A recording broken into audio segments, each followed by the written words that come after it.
3 o'clock on this Wednesday afternoon. Welcome aboard the Postgame Show alongside Elijah Campbell. I'm Jay Phillips. Thank you so much for being with us as I wave at, hang on here. Thank you very much, live radio. Yeah, the studio door remained open. Yeah, might need that closed. Yeah, we don't need it. I mean, it's just that people out there are loud. The on-air lights, I've noticed this, the on-air lights that we have outside our studio doors, may as well be, like, imagine if you just had a red light. Or let's not even say, like the red blinking light, you know, like where it's a four-way stop. It's not really a stoplight, but it's red and you do need to stop. But nobody ever really does. If there's nobody at the four-way, you just roll through it. That's what our on-air lights are. Nobody cares. They're just rolling through it. Yeah, they're out there talking. It's like, oh, are there people on the air? Yeah, it's no big deal. Nobody cares. So that's why we have that door's wide open. Yeah. Yeah, nobody cares. How you doing? I'm fantastic. You watched that Duke game last night? I did. Yeah, it was all right. Yeah. Kentucky's pretty good. Yeah. For all those people that got bent out of shape that they got Mark Pope. Let me ask you. I mean, that's should be exciting. November the 12th. Yes. You know, football is the sport that is most not reliant. What's the word I'm looking for? Like, I suppose most positioned to have overreactions every week. Yes. Right? Because football's a weekly sport. College basketball, certainly professional basketball, like, I don't even care until, like, Valentine's Day because you just got to let it shake out. College basketball, you start to care, you know, a good 5 or 6 games into the conference slate because then you've got the non-con is done, and especially in leagues like the SEC where everybody can beat up everybody, then you start to get an idea of how things separate. So how much overreaction is there in the college basket? Like, does a guy like John Rothstein basically want the regular season to end now because Kentucky beat Duke last night? John Rothstein's such a sicko for college basketball, like myself. One can never just have the regular season end right now. There's so much more fun to be had, Jay Phillips. However, I do think all positive reaction to Kentucky winning is warranted because anyone who watched the guys that they put together on this team would know, and anybody that watched Mark Pope's offense at BYU would know this guy is a really good basketball coach. And he got not just a lot of good basketball players, a lot of old basketball players. These are a lot of dudes that have played a lot of college basketball. They're old, experienced. They shoot the ball incredibly well.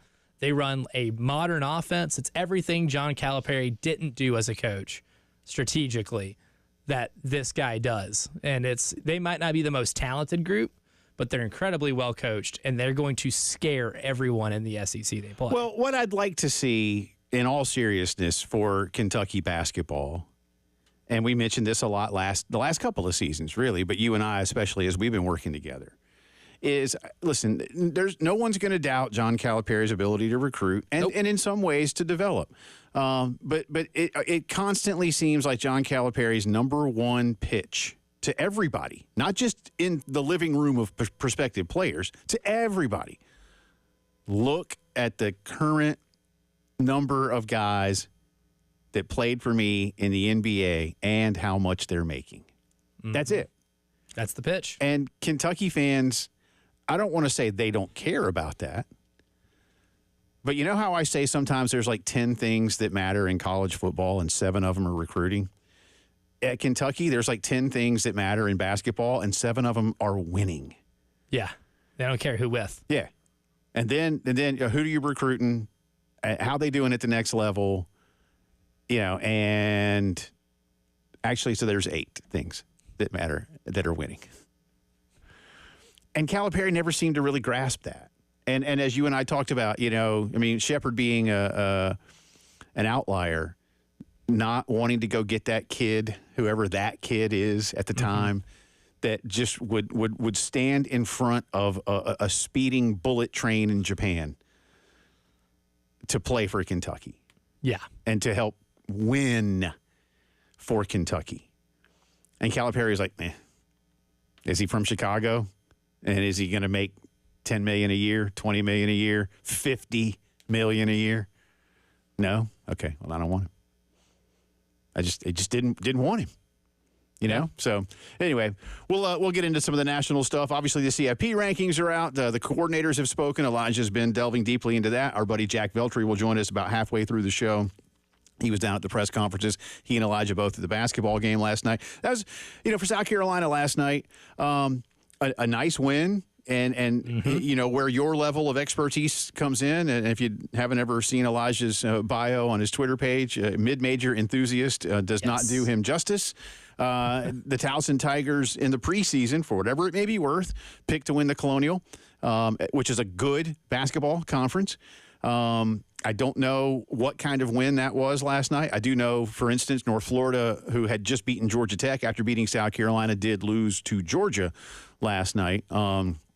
At least their strength of schedule is good so far, is North Florida's. But in terms of beating Towson, again, we won't know what kind of win it is. But more importantly, and I'll just nutshell it and let you expound, last night I saw little flashes from Towson where you could tell they were about to generate something, maybe on both ends of the floor, maybe get a couple of stops, or maybe find a way to, where you can see a team positioning itself for what often happens in the sport of basketball, and that's to go on a run, right? Basketball is such a sport of runs, and South Carolina never allowed it to happen. I felt like South Carolina just consistently was able to keep Towson at arm's length all night, and to me, more than anything else, it wasn't just a talent thing, it was an effort thing, recognizing it and doing something about it. That was missing at North Florida. They did it against State, and they did it again last night. We start to wonder if there was a wake-up call. But that for me, that was my takeaway last night. You didn't ever let your opponent get comfortable. Mm-hmm. And didn't let them get comfortable, and that was also a scouting win. Like, that was a really good win where the team paid attention to detail. Against North Florida, there was some non-attention to detail that allowed North Florida to get the shots they needed to be able to come back and win that game. What you knew about Towson was an aggressive driving team. They had some guys that could beat you from three if they had good looks. One thing that Carolina struggled with in 2 games has been staying in front of their man on-ball defense. So if your on-ball defense isn't what it needs to be, and you're playing a team like Towson who will drive aggressively to the basket, you got to be in good help side defense and be in good positioning. They were early on help the entire game. They drew a ton of charges. They paid attention to that detail right there. And when you're able to get in front of somebody on the way to the basket, make them have to make a decision, that's how Towson turned the ball over 14 times on 20% of their possessions, mind you, which will lose you a lot of games. South Carolina did that well enough to be able to win this thing offensively. I still have questions as to how their offense is going to look, how they're going to generate most of their baskets, especially when you start playing teams that have size. I haven't played anybody with size yet, so it has been easy to dump the ball into Colin and Nick and let them get you points. Nick last night finally showing what he can do in a one-on-one post-up situation, something he never got to do at Alabama. So it was almost foreign to him, but they dumped the ball in. Towson wasn't helping at all. They weren't sending help to the bigs down low, so there was no double team. So anytime the ball got entreed into the post, it was one-on-one. And that's how Colin's able to score 27 points on 9 of 12 shooting and get whatever he wanted near the basket. Nick, of course, having 15 points on 6 of 8 shooting, so insanely efficient down low. I'm curious just to see how they're going to be able to generate that offense against bigger teams or teams that will send doubles, which will eventually happen. But Colin's a good enough passer to be able to find three-point shooters. You're going to have to shoot better than 28% from 3 to win a lot of your games this year, but I think that will come later. I think that you can figure out, but the most important takeaway is that you paid attention to the details defensively, you took care of business, and you got a really good win. It's not a great win. It's not the concealer needed to cover up what happened on opening night, but it's a really good win that would make me feel a whole lot more comfortable about how this team will fare against a team like Indiana on Saturday. And that's where I was going to take you next. Carolina is going to Bloomington. That's a Saturday afternoon game. Listen, the football game is going to kick off in the second half of the basketball game, and obviously it's on the road. The Gamecocks, by the way, had nothing to do with the scheduling or timing of this game. It's a Big Ten home game, so I think it's on Peacock. Why? Look. If nothing else, Indiana knew that they didn't have a football game Saturday. That's about the only thing that you could look at. Extent of it. Yeah. So it's, as Steve Spurrier say, it is what it is. You're going to play that game then, but is it fair to ask and believe that a win at Indiana could nothing will completely negate what is likely going to be a quad 4 loss? Yes. But does this mitigate it to a very large extent if you find a way to win this game? From a resume standpoint, yes, because it's not total concealer, right? It's going to take a lot to still be able to do that. However, what this win would do, if you're able to go to Indiana and win, it proves that A, you can get wins in tough true road environments, but B, remember that thing I mentioned about me being curious of how you generate offense against bigger teams? Indiana's the 8th tallest team in college basketball. Oh, my. 8th. Remember Umar Ballo from Arizona? That's their starting center now. Right. Mackenzie Mgbako, he was a highly touted freshman last season. He's 6'9", 222. That's their small forward. So their starting lineup is as reads. Miles Rice at 6'3", Kanan Carlisle, 6'3", Mackenzie Mgbako, small forward at 6'9", Malik Reyno at 6'9", Omar Ballo, 7 foot. They are very tall. They've got great size. Luke Good comes off the bench, former Illinois player who was one of their big wings last year. Really good shooter. Comes off the bench at 6'7" as the backup small forward. So their small forwards are 6'9" and 6'7". This is a very big basketball team that will play really solid defense. Most Mike Woodson's teams can D up a little bit, but this is a team with a lot of size, a lot of strength, and a decent amount of big-time college basketball experience, to the point where the questions I have about how you're going to be able to play a team that is bigger than you will be answered in this game. And if you win that game, that's an incredibly good sign that you're going to be able to take advantage of different matchups. This is going to be a really big game for the guards. Or it's going to be really big for Colin and Nick, because if we're going to go one-on-one, you're going on one-on-one with really big, really good defensive basketball players. Umar Ballo is one large man, and it's one that blocks a lot of shots. And he was basically the whole plus side of Arizona's defense the last 2 years, he was the rim protector. So you have an elite rim protector in Ballo. You've got a team with just a bunch of size and versatility. It's a team that's going to mirror a lot of the teams you are going to face in the SEC. So with a loss against North Florida, a good win against Towson, you've got some mixed signals of what this team can be. Yep. This would be the closest thing that you're going to get as a preview as to how they're going to fit in the SEC. The BPI, 70.2% chance for Indiana. Does the EBPI basically agree with that? Maybe I will go a little more in favor of South Carolina, 65% Indiana. Okay. I mean, here's the thing, too. If they do decide to play one-on-one, but Colin gets Omar Ballo out closer to the perimeter, I would be running a lot of offense through Colin, closer to the three-point line, and space the floor out.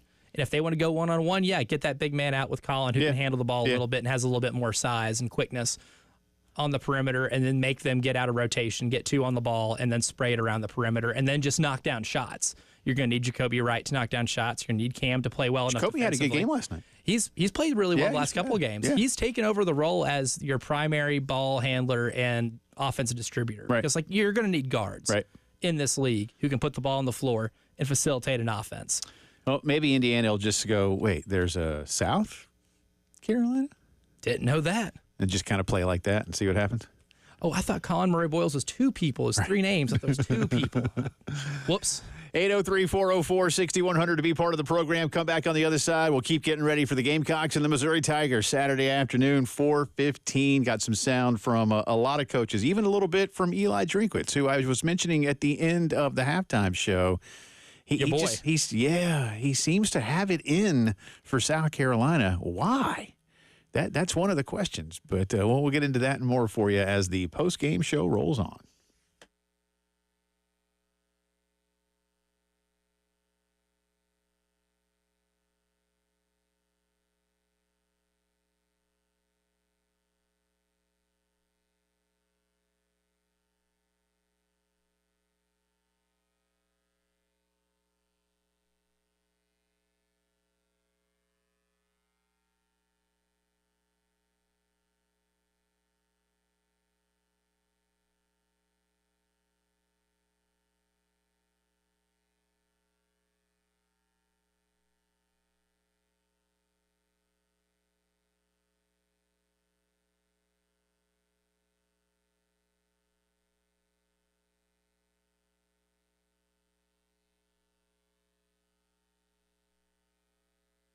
Holidays are nearly here, and the guys at Integrated Media are giving a lot of us that are golf fans a present of our own. I love presents. I do too. That present is going to be a brand new Pro Swing location in Forest Acres.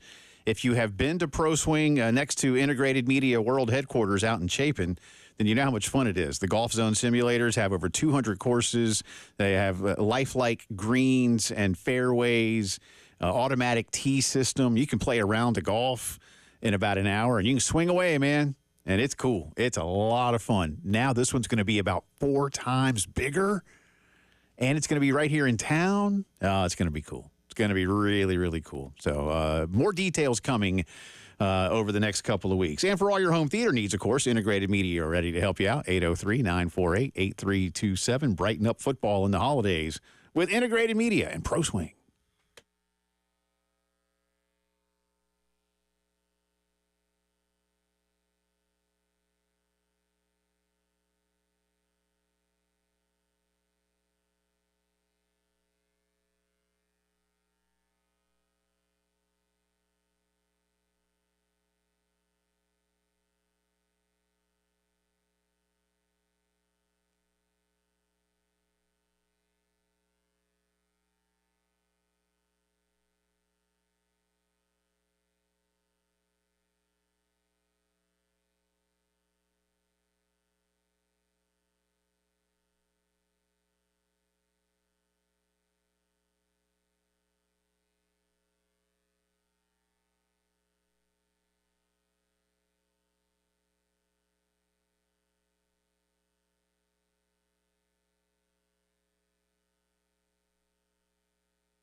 Well, that's going to be a challenge. There's not really been anybody that's been able to keep it clean.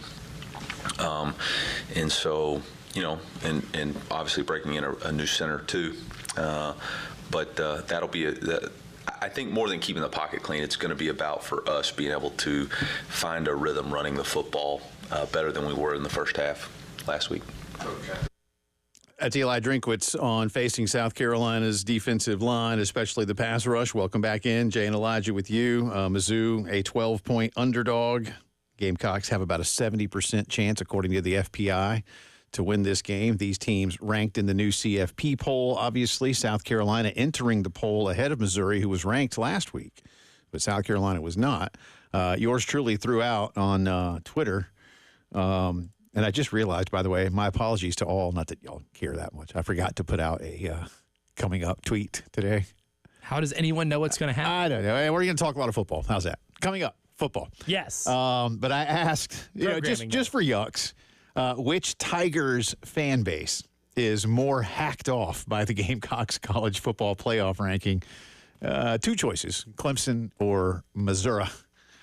And right now, it's about a 2-1 in favor of the Clemson Tigers. And look, I did this tongue-in-cheek last night right after they came out. I was like, oh, Missouri's going to be mad. Carolina jumped them. Oh, Clemson doesn't like this because they're just one spot ahead of Carolina. And there's a lot of people that now think Carolina's going to beat Clemson. And Clemson doesn't want anything to do with Carolina being near them in anything. Right. But 2-1, basically 65.6% in favor of Clemson. Got a tweet here that says the hate is real from Clemson. This guy says, I'd love to hear their reasoning. Neither one of them have beaten a ranked opponent. Yeah. David says they exist to hate us. And Curtis says LSU. A third Tiger has entered the chat. Why not? Why not? John just hit us with something else. To answer the Eli question you just asked, I'll answer it by simply stating Eli. He doesn't like Eli Drinkwitz. He says Eli Drinkwitz is a tool. I see. I haven't seen the tweet yet, but I assumed it was about to get something that might not be FCC appropriate because I saw you stop. That's close. I had to make. I don't. I guess I can. That bumps right up to the line. It does. Yeah. I don't know, man. I am, as I told you earlier this week, I was very surprised at the opening line. Vegas has their methodology. I remind people all the time, Vegas doesn't give two you-know-whats to not go to an FCC violation. Vegas doesn't give two you-know-whats about your team. They don't care, period.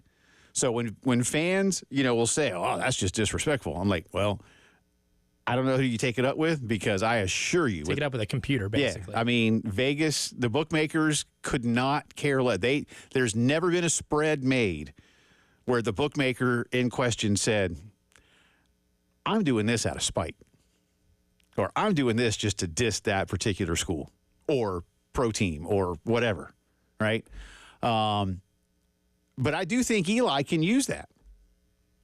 And I think he will. Shane last week was using to some degree the fact that South Carolina was not ranked and Vanderbilt was.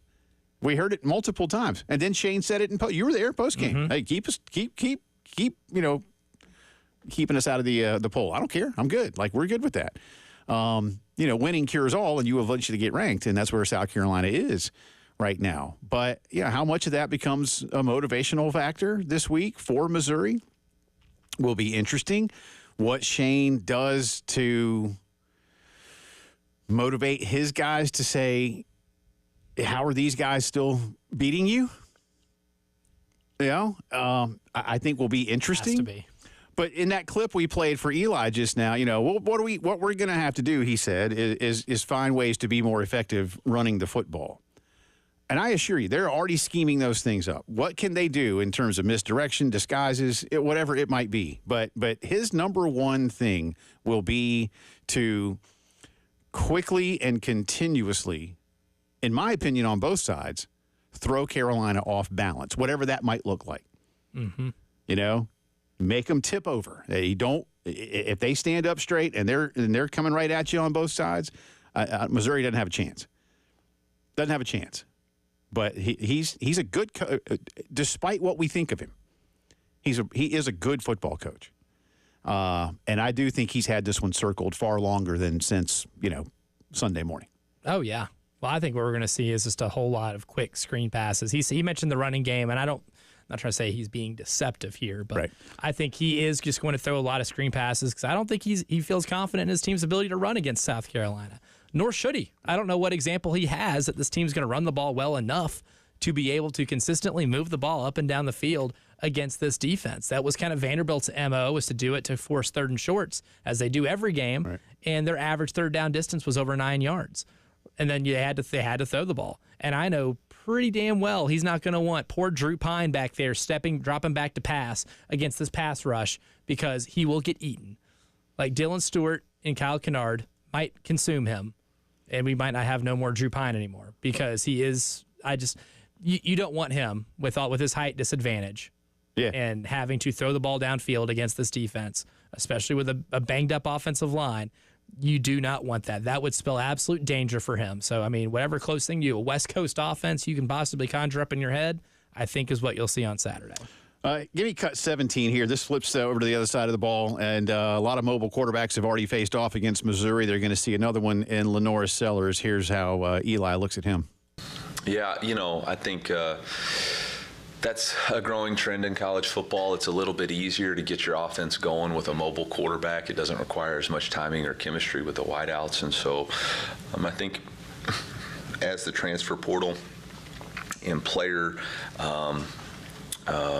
acquirement and acquisition becomes more and more a part of college football, I think you'll continue to see dual threat quarterbacks be the lean of coaches. It's a challenge because it's hard, to defend the box. Offenses or defenses have tried to cheat the box now with it used to be you'd play 8-man spacing or cover 2, but they tried to cheat it with a cover 4 scheme, but it really creates one-on-ones on the outside. South Carolina has some really elite wide receivers. I think Nick Harbor, 6'5", 235, but is an elite 100-yard dash guy. So that really is a tough matchup problem. So now you got to challenge yourself on what you're going to do in the coverage scheme. Other teams and South Carolina does as good a job too is utilizing RPOs. So when you go into 8-man spacing, they're going to read the safeties. So it'll be a challenge to try to defend what they bring. The biggest thing is in the pass game, when you get to him, he's really hard to tackle because he's about 240 pounds, and so arm tackles aren't going to get it done. You have to have a hard shoulder tackle in order to get him to the ground. I remember saying a couple of years ago, Elijah, when Missouri came here, and I'm going to get the final score because I can't remember the final score, but the last time they came here, I remember on these very airwaves saying Missouri had that game won by Wednesday. That like 23-10, wasn't it? Something like yes, that. I'm just now looking at 23-10 here. And Carolina came into that game 5-2. They had won 4 straight. They got hammered at Georgia, but they had beaten Kentucky in Lexington. They had beaten A&M, and then Missouri came in here. And again, I remember that. Like they had a game plan that completely negated everything South Carolina could do, and they did more than enough, even though it looks like it wasn't a great game with 23-10, to just beat South Carolina. And so when I hear Eli say things like he just said, I wonder, and I got to be careful here, how much he believes this is a challenge relative to saying, oh, no, we're going to go beat South Carolina. And not like a cocky way, but is the same thing holding true for him? Will they have this game won, air quoting, by Wednesday? He shouldn't feel that way. No, he shouldn't. If he does feel that way, he'll come in here and they'll get dropped. But this ain't last year's team. Or no, the year before. it's not. And this South Carolina team, I almost think, and by the way, of all people to change my mind about something, and I'll tell you on the other side here, you know who changed my mind about something this morning? Bill Gunner. Changed my mind about a tease and a half about how to label this game. Yep, I'll have it for you on the other side. It's the postgame show.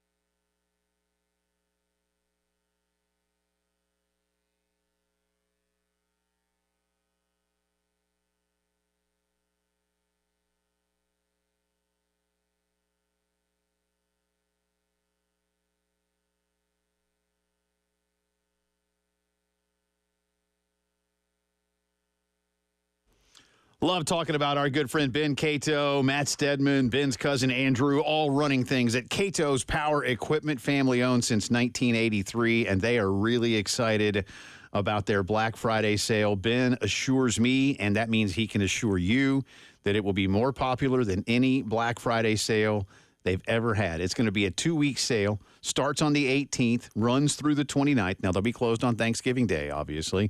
They'll have steel units 15 to 20% off. And it's any steel product in stock, somewhere between 15 and 20% off. I mean, think about that, right? Steel fleet, government, or 501c3 customers, you're going to get 25% off of everything in stock when it comes to steel. Toro and Gravely zero-turn mowers discounted, 10% off Toros, maybe $3,000 to $5,000 range models, approximately $500 off.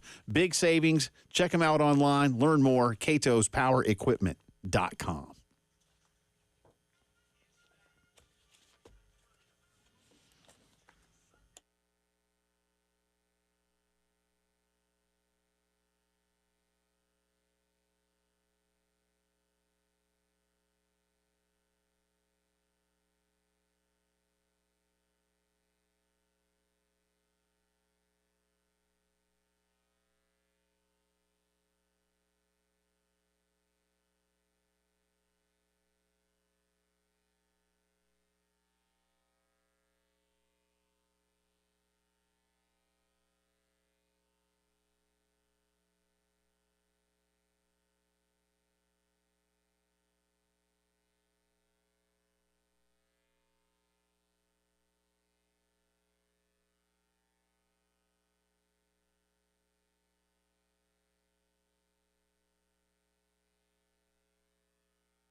Talking Carolina, Missouri, Saturday afternoon, 4:15. We'll have all-day coverage for you starting at 11 o'clock. Gamecocks game day, LexMed Orthopedics from the party lot at Sound and Images. I'll show you the party lot. Adam and his monogrammed lampshade. That's right, which will be on his head. So, at least 2 hours before kickoff. And if he doesn't get to that point at least 2 hours before kickoff, then Adam is not game day ready. And then that might be a bad omen. Adam has 2 chances left to get a monogrammed lampshade. And really, if he does it for the Wofford game, then what are we doing this for? I mean, come on. Like this is the game to do it. You have a team coming into town who you haven't beaten in forever against a coach who has quickly risen up the ranks of Gamecock villains over the last half decade. Is he number one? Maybe. Is there like an opposing coach outside of Dabo, mostly just because of the rivalry, that Gamecock fans dislike more? Mark Stoops has had that for a while, I feel like, just from people I've talked to and being in this market for a short amount of time. Yeah, I would honestly think that if you did it in a pound for pound kind of way, Eli actually beats Dabo, yeah. But because of who Dabo coaches, it's just... That's the thing, yeah. But Dabo's been there now. You're used to... Dabo's been there 15 years, and you've beaten Dabo. You know, I mean, really, Dabo doesn't have much of a lead on the Carolina rivalry. I mean, a little bit of one, obviously, but not... It isn't like he doesn't win every year. I'm trying to think of like the most beloved figure in America and make them the coach of Clemson, and you still would be the most hated coach in America and in the state of South Carolina because of... I mean, like the rivalry. Like Elmo? Elmo could coach Clemson, and Gamecock fans would despise Elmo. And that's how it should be. Right. That's how it should be. That's how college football is supposed to work. Yeah. So that's why I kind of separate that in a different category. That's fair. You know? Yeah, but I think non-Clemson coaches, who is the most hated amongst his fan base, it does feel like Eli as the ultimate villain. I think he's. I would say he's number one. Yeah.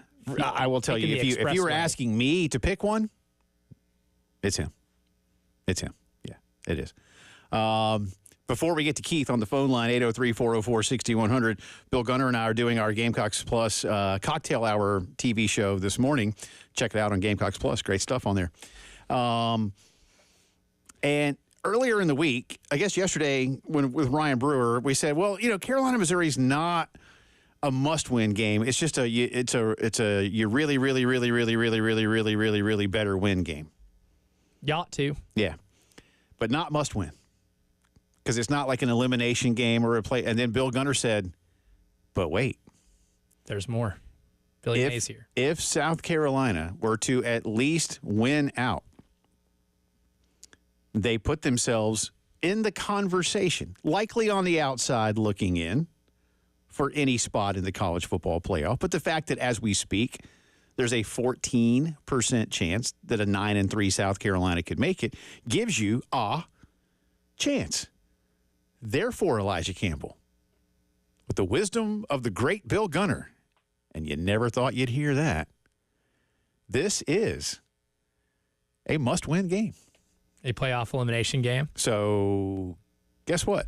Because this would officially eliminate Missouri, because there's no way Missouri with 3 losses getting in the SEC championship game, barring Armageddon, which would be the only way they get in because they don't have that strong resume outside of it. They don't have it. Huh. And for South Carolina, just to remain in it. Just to remain hopeful. It's a must-win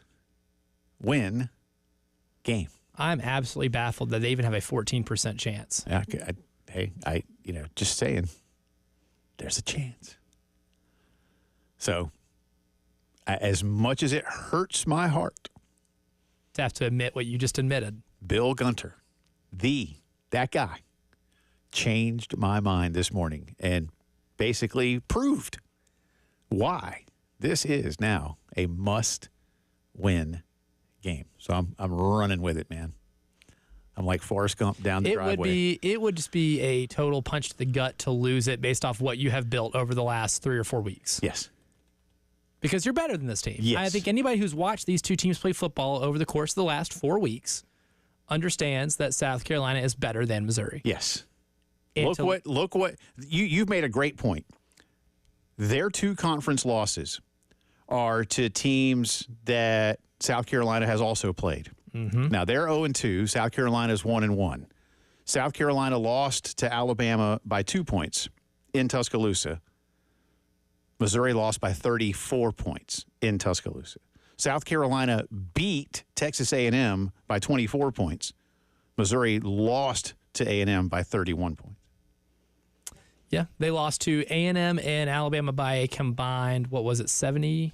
Well, it was 75-10, so 65 points. 65 points. So they're minus 65 against those teams. Uh-huh. And South Carolina's plus 20. Or 20. Yeah. Yeah, plus 22. Sorry. Yeah, plus 22. I don't do math. You made me second guess my plus math, 22. which is not hard to do, but I did it plus anyway. 22. So, again, whatever it may mean to you. Which does matter a little bit. Vanderbilt took them to double overtime in Como, South Carolina, in Nashville, thoroughly dominant against what is an improved Vanderbilt team that, again, got bowl eligible with 3 games to play. And even just taking, that property aside, the transitive property aside, look at like South Carolina. They have one trait that will keep them in every single football game, regardless who they're playing. They have the best pass rushing duo in the country. And they have like a top 10 defensive line in the country. They have an improved secondary. The defense is so good. Does Missouri do anything right now on either side of the ball as half as good as what South Carolina does? No, they don't. And that's what scares me about how Eli schemes this one up, because I do think he's good at doing that. And I think there are plenty of times when he has taken a team that is less talented, not just against South Carolina, but against a lot of opponents, and he's found ways to either win the game or stay in the game. And that's what concerns me the most. And I do believe, as crazy as it may sound, I do believe there is something. Maybe it's just from the days of being in the East, or again, was there anything when he was coaching up in Boone? Is there something that he just looks at South Carolina and wanted to be a part of it and wasn't? Is there just something where he says, they're so much worse than they think they are? It seems like that. It could be total perception. It almost feels and not a when someone reality. beats you like that. It does. Frequently. And I don't know. And he would never publicly admit it, certainly. One day, maybe those that have been around him may come out and say, yeah, I'll tell you what it was. It was X, Y, or Z. He got in a fight with Cocky when he was 12 years old, and he lost. Well, like Gunnar said, we were talking, he's like, I don't know if somebody associated with South Carolina like stole his girlfriend or something at some point in his life. I don't know. There's some type of emotional connection. I don't know. Trauma there that he has yet to come to grips with. Keith wants to talk about Eli Drinkwitz as well, and he is up next. Hey, Keith, good afternoon. Hey, Jay. How y'all doing? Doing well, sir. Hope you are. I'm doing well. The one thing, this is the first time in probably 6 years I feel really good about us going into that game Saturday. But one thing you cannot deny, the last 5+ years, that guy has out-game planned us, out-coached us for whatever reason. But I think the better team we have, and I think it will prevail at the end. And you know what makes it so great, thinking about, if Bill's right, it's a must-win game because it keeps us talking about it. It keeps us wondering, what if Texas A&M goes and Texas kills them? What if Ohio State? There's all kind of possibilities of teams losing, and that's what makes it so fun. It's sort of like when I was a kid, young, getting up, looking at Herman Ham's article in Saturday's sports page. Yeah. That's what keeps us going. So nice throwback. Nice throwback to Herman Helms too. Yeah, miss those columns from back in the day. Thank you, Keith. Y'all have a great day. Thank you, sir. Yeah, it is. And I was going back and looking. I still remember in 19 when App State came up here, and it was the scheme. And App State was a team that at that point, they were scoring like 40 points a game, kind of a thing. And they came in here and just ran and ran and ran, and it was boring and vanilla. They won by 5. Carolina did have a late chance, couldn't convert. But I kind of knew. I mean, because Carolina, I was looking at it here, Elijah. Carolina had in mid-October, lost by 11 to Florida, lost by 20 in Knoxville, then beat Vanderbilt, lost by 5 to App State, lost by 24 to A&M, lost by 35 to Clemson. That Carolina team was not feeling good about itself. And where that App State game was, I was like, I do not like this matchup. I do not like it. And they came in here and they won that game, and Eli hadn't lost to Carolina since. You're listening to the Postgame Show.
11 minutes in front of 4 o'clock on this Wednesday afternoon. Welcome back into the Postgame Show. Jay Phillips, Elijah Campbell with you. Coming up 4 o'clock hour, we'll get into what happened last night in Dallas with the CFP rankings.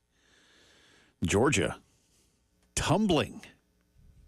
Just like a drunk college kid at 3 o'clock in the morning on a Friday. Don't know what's going on anymore over there. No clue. Throwing up all over themselves. I did see this morning, I didn't realize this because I've watched Tennessee play several times, but it's one of those things where you don't process it all at once. Tennessee, is this right? The only team in major college football that has not allowed an opponent to score 20 points? You might be right there. Now that I think about it, I don't know if anyone has scored. No, I don't. I don't think anybody has scored more than 20 points on Tennessee. What did Alabama score? Alabama might have had, let's see, I'm pulling up the schedule and the results right now. They beat Alabama 24-17. Okay. The most they've given up this year was the 19 to Arkansas, and they lost. And they lost. Yeah. Now there's word that Nico may not play. I think tonight on the availability report, he will not be listed as out. He will be listed as questionable. Yeah. And as you say, maybe with an H. Highly questionable. Yeah. What's wrong with him? Concussed. Oh. Had a concussion in the first half. Oh, that's right. State. That's right. Yeah. Didn't come out at all for the second half. You don't need to mess with that. No. You can mess with a few things. Knee hurts a little bit, hip hurts a little bit, maybe a little shoulder. Got to protect your melon. Yeah. Only got one of those. Yeah. Well, here's hoping, but he'll be probably listed as. And I think Vegas knows how bad the extent is. I think that's why they're 10. The line is big. The line is big. Again, give me, if you're giving me those points, I am taking those points. Just because Tennessee's defense is so good. And Georgia can't run, man. We can talk about Carson Beck all day. Georgia can't run. And that's kind of their whole identity. Since the sport was invented. Georgia runs the football. Georgia runs the football. Like seriously. I don't care how old you are. I don't care how young you are. When you talk about a program and an identity, there is one thing above all else at the University of Georgia. They may be hunting still for the next Herschel. Newsflash, he still ain't coming around. There never will be another Herschel Walker in college football. They get a lot of no Sean Marinos. But they do, man. They get a lot of those type of guys. They do. Sony Michel comes around a lot. They do. Todd Gurley, Nick Chubb. Terrell Davis. They run, man. They run. They run well. And they don't this year. They are 104th in America in running the football. Bad. Offensive line's hadn't been very good either, which is so surprising. I know Tate Ratledge, who was their best one, like their All-American, offensive lineman, had to have the tightrope surgery, and he's just now getting back, and he's a shell of himself right now. Ole Miss. That stuff scares me, man. Like, here, we're just going to tie a big knot in here and give you a week. You're fine. Yeah. That doesn't sound good. I don't like the sound until the knot unties. Let's give Thomas the final word here in hour number 1 of the program. Hey, Thomas, how are you? Good, guys. Last week I told one of the sport talk shows there that Vandy quarterback never ran into a defense like what we have. Right. And Missouri is fitting to find out about our harassers and disruptors. You can't block them all, so that's a problem. And our offense has started to come into its own. They gain confidence in their short passing game and their running game. So from here on out, I think we're in a good place. And I'll hang up and listen. Yeah, thank you, Thomas. I agree. Listen, South Carolina. And disruptors. I'm writing that down. I like that. A double-digit favorite, 70% chance to win this game. Obviously, you're highly, highly favored to beat Wofford next week. And while Clemson still has an edge in the computer, and we won't know a spread on that one for a while. Again, one of the pieces in The Athletic yesterday projected South Carolina to win that game, finish at 9-3, and go to the Citrus Bowl. So, yes, expectations have changed during the course of the season, which is great for Shane and the guys. How you handle it, and it's just I don't want to overplay this hand of who the opponent and who the opposing coach are this weekend. But there is something to be said for the fact that he has beaten you every time he's played you. and it's been in 5 consecutive seasons. And I firmly believe that in 4 of those seasons, South Carolina had the more talented football team. Doesn't mean they had a better football team. There is a difference the way I look at it. Sometimes a team is a collection of talent, and sometimes it plays really well. And I think right now you are seeing South Carolina on both sides of the ball play very good team football. Again, the screen pass touchdown this past weekend with Rocket scoring, brilliant, man. Might be my favorite offensive play from the entire season. And you just you can't do it every time, but man, all 11 dudes did their job to where Rocket he had about 15 yards to go, could kind of just turn around and just coast into the end zone. That play was so well executed. That type of buy-in is a microcosm of what they're doing right now. Go keep doing it, and don't let Missouri out-scheme you. CFP talk, and Jack Beltry coming up too. Be right back.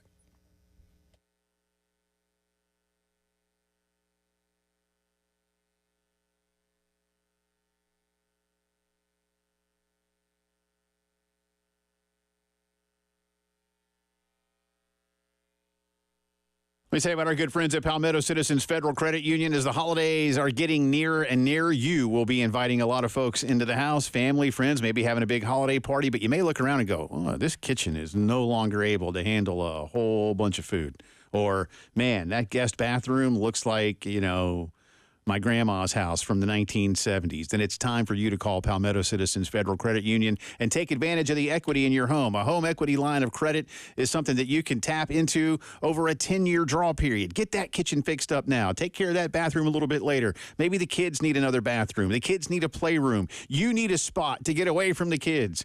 You want to build a pool out back, whatever it might be when it comes to tapping into equity, do it with Palmetto Citizens. Do it with fewer fees, lower rates, and the satisfaction of knowing that great local folks are helping you out. That's what Palmetto Citizens is all about. Check them out online. Apply now and learn more. PalmettoCitizens.org.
4 o'clock on this Wednesday afternoon. Welcome back in. It's the second hour of the Postgame Show. Alongside Elijah Campbell, I'm Jay Phillips. Appreciate you being with us. We are inside the Herndon Chevy Studios in downtown Columbia, wherever you might be.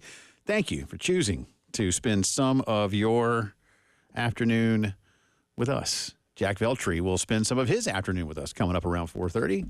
Jack and Elijah, amongst others, at last night's Carolina men's basketball game. Jack covering today's coordinator press conference. We'll have sound from Dowell and Clayton coming up for you in just a little bit. South Carolina did get ranked last night in the college football playoff poll, coming in at number 21. Tulane also made their debut in the poll at number 25. The Gamecocks passing over Missouri, who was in last week's poll at number 23. Oregon remains the number 1 team in the country. Ohio State is number 2. Texas is number 3. I want to come back around to that one. Penn State 4. Indiana is 5. BYU 6. Tennessee holds steady at 7. Notre Dame is 8th. Miami 9 after their first loss of the year. Alabama is number 10. Then it's Ole Miss at 11. Georgia drops 9 spots to number 12, and they probably deserve it. Look, a 10-2 Georgia, which is still going to be, at least a mild struggle. But a 10-2 Georgia makes the playoffs, so they don't have too much to worry about. Boise is 13th. Do they? I think they do. I think it's going to depend how you look. Well, you've beaten Texas. You'll have beaten Tennessee, so you'll have beaten 2 top 10 teams. You've beaten up Texas. True. Texas Yeah, was Texas number 1 when they beat them? I think so. Yeah, they were number 1, right? Yeah. So you'll have beaten 2 top 10 teams. You beat Clemson, who's ranked. Yeah. I mean, look, they might not. I can't sit here and go, oh, absolutely, 100%. I have a feeling that's it might a end up fact. coming down. I'm not going to be that guy. Between them and Alabama, that would be very interesting, especially within who they let in. Boise 13, SMU 14, A&M is 15th, K-State 16th, then Colorado. Colorado's moving up the charts, man. By the way, They still need to win that conference. Well, you want to get grossed out for a second? I already grossed Elijah out with this. I get grossed out pretty easily. Colorado and Utah play this weekend. This is nauseating. And they are going to kick at 10 a.m. Mountain Time. That's just, that, quote, big noon kickoff yet at 9 out on the coast? Oh, that would be disgusting. Well, I mean, they're going to one day. Dude, one day. Because they are clinging to that time frame. They are clinging to noon. And Fox, Fox apparently can't have a night game. So NBC gets the night games. But Fox gets to pick first. And so, of course, Fox is going to pick Ohio State all the time. Now, this weekend you say, well, they're not picking Ohio State this weekend. They don't play. Now, it'd be really bold to pick Ohio I know State. they do. Like they're playing Northwestern. Kick off to Columbus. They're playing Northwestern. Just to sit on an empty campus. They're playing Northwestern. So they don't want that game. They want Coach Prime, which that's a good game. Yeah. Yeah, that's good TV. Disgusting. But 10 o'clock in the morning. That should just be a steadfast rule that, sorry, I know you want to pick that game, but you're not getting it. Yeah, but 10 o'clock. It's off the board. That's just terrible. Just terrible. Washington State is 18th, Louisville 19, Clemson is number 20. The Gamecocks, as we said, come in at number 21 for the first time this season. LSU is 22, Missouri 23, Army is 24, and as I mentioned, Tulane is number 25. So there you go. It's terrific for Carolina right now. Like I say, I think Eli uses Carolina jumping Mizzou as a little bit of motivation this weekend. I would. Shane used not being ranked and Vanderbilt being ahead of you as motivation last weekend. Look, whatever it takes. You need every little fine margin. But if you missed it, I blew my own mind and then the mind of my co-host and probably some of you when I said that of all people on planet Earth to change my mind and force me to believe that this is a must-win game, it was Bill Gunner. Of all people. Of all people. Like, the only thing Bill could convince me of is, his boating acumen. And yet somehow... He can convince me to buy a specific type of boat. He has forced me to believe that this is... And he's right. If Carolina has any shred of possibility... If there is further chaos. And there are reasons to believe in further chaos occurring. It's kind of been the whole theme of the year. Yeah. We are really getting a replay of 2007. We're very close. I saw Stuart Mandel have some breakdowns of it. It's not quite as chaotic, but it is, in fact, from a factual, result-based standpoint, it is the most chaotic season we have had in college football since 2007. Which, you know what that means? Alabama's going to be on the verge of getting in the college football playoff without having to play in the SEC championship game, and they will lose to Auburn at the end of the year. I know, right? They'll lose to like a 4-win Auburn team. But for Carolina and Missouri, it is I'm not sitting here going, hey, if Carolina goes 9-3, they're in the playoff. I don't. That would take so much other stuff. But you can't even be in that conversation if you don't win out. And again, winning out would obviously mean winning in Death Valley as well. But again, you're not going 9-3 if you don't go 7-3. That's how numbers work. Guaranteed. You find me a team that got win number 9 before win number 7, and I'll find you. And I'll find you a liar. Yeah, and you're not going 9-3 if you go into the game 7-4. Nope. Be really impressive to pick up 2 wins and 1. Yeah, you can't do that. The day someone does that, they will have figured out a lot. Can't do it. Let's get back on the phones. Michael wants to talk about the CFP and everything else going on around football. Hey, Michael. Good afternoon. Good afternoon, guys. How y'all doing today? Doing well, sir. Doing right. That's good. Kind of just want to, like you said, talk about CFP rankings. I think a lot of people are talking about the head-to-head matchup in the regular season, and I'm not just talking about South Carolina being ranked above LSU, but I've seen somewhere where if, like, Tennessee were to lose this weekend and Bama were to win out, Bama would make it in a playoff above Tennessee. And I completely understand the head-to-head matchup, but I feel like it matters to an extent. Because I feel like people will want to use that logic when it comes to team close, but they don't want to use that logic anywhere else. Because I feel like if you want to use that logic, then that has to be the main logic for everybody ranked. Because if that's the case, then why isn't Vanderbilt above Alabama if head-to-head matchups is the most important thing that matters? You know what I'm saying? Why is Texas above Georgia? So, like, it matters to an extent because – and especially when it comes to talking about just, like, the length of the regular season because, like, for example, Carolina beating A&M, I feel like that matters more than Carolina losing to LSU because one game happened in week 3 and then the other happened, I think, in week 10 or week 11. You know, as the season goes, teams get better. A team is not the same season. A team is not the same team they were in the first couple of games of the season to the last couple of games of the season. So I feel like when it comes to that, there's more to look at than just head-to-head. It does matter, but there's so many other things that. And even if you go ultimately, which they will, from 12 to 14 or 16, and I think you may as well just, when you make the next jump, you may as well just go straight to 16. It makes for a better tournament. You're still going to have Team 17. This year, Team 13, whoever they are, is going to be upset. Team 17 one day will be upset. We talk about it in the basketball tournament all the time. Team 69, Team 70, they're upset. Now, again, in basketball, I don't have as much sympathy for those schools. Even a couple of years ago when it was South Carolina, I think 2016, you could probably say Carolina was Team 69 or Team 70. Nice. But it didn't, you know what you did wrong. And again, kind of like going back to the North Florida loss last week to make that, that same analogy. But I will have more sympathy probably for football teams because, again, we're talking about a far smaller number that are going to get in. And the margins for error, therefore, really become greater. You can say they're analogous in the sense that you're still separating teams based on one performance somewhere. But let's look at Texas for a minute, Michael. I think you make a good point. I'm not dogging on Texas. All right, Texas has won their games when they've won, except for one convincingly. All right, but they had who they played. I mean, it's fair to say, and it's weird. But the best team that Texas has beaten is Vanderbilt. Or Michigan. I think we are overrating Vanderbilt a little bit. They're a good okay. team, but I think because Vanderbilt historically has been so bad, the fact they have any type of pulse makes us think they're like a top 20 team. I'll give you Michigan in week 2, and they won that one by 19 points. I will say, side note, I'm so nauseated by the fact of like someone like Heather Dinich being like, well, Alabama does have a quality loss to Vanderbilt. No. Vanderbilt 6-4. Okay? If Ohio State lost to Vanderbilt, they would never hear the end of it when it comes to ranking them in the college football playoff. Better stop football. Yeah.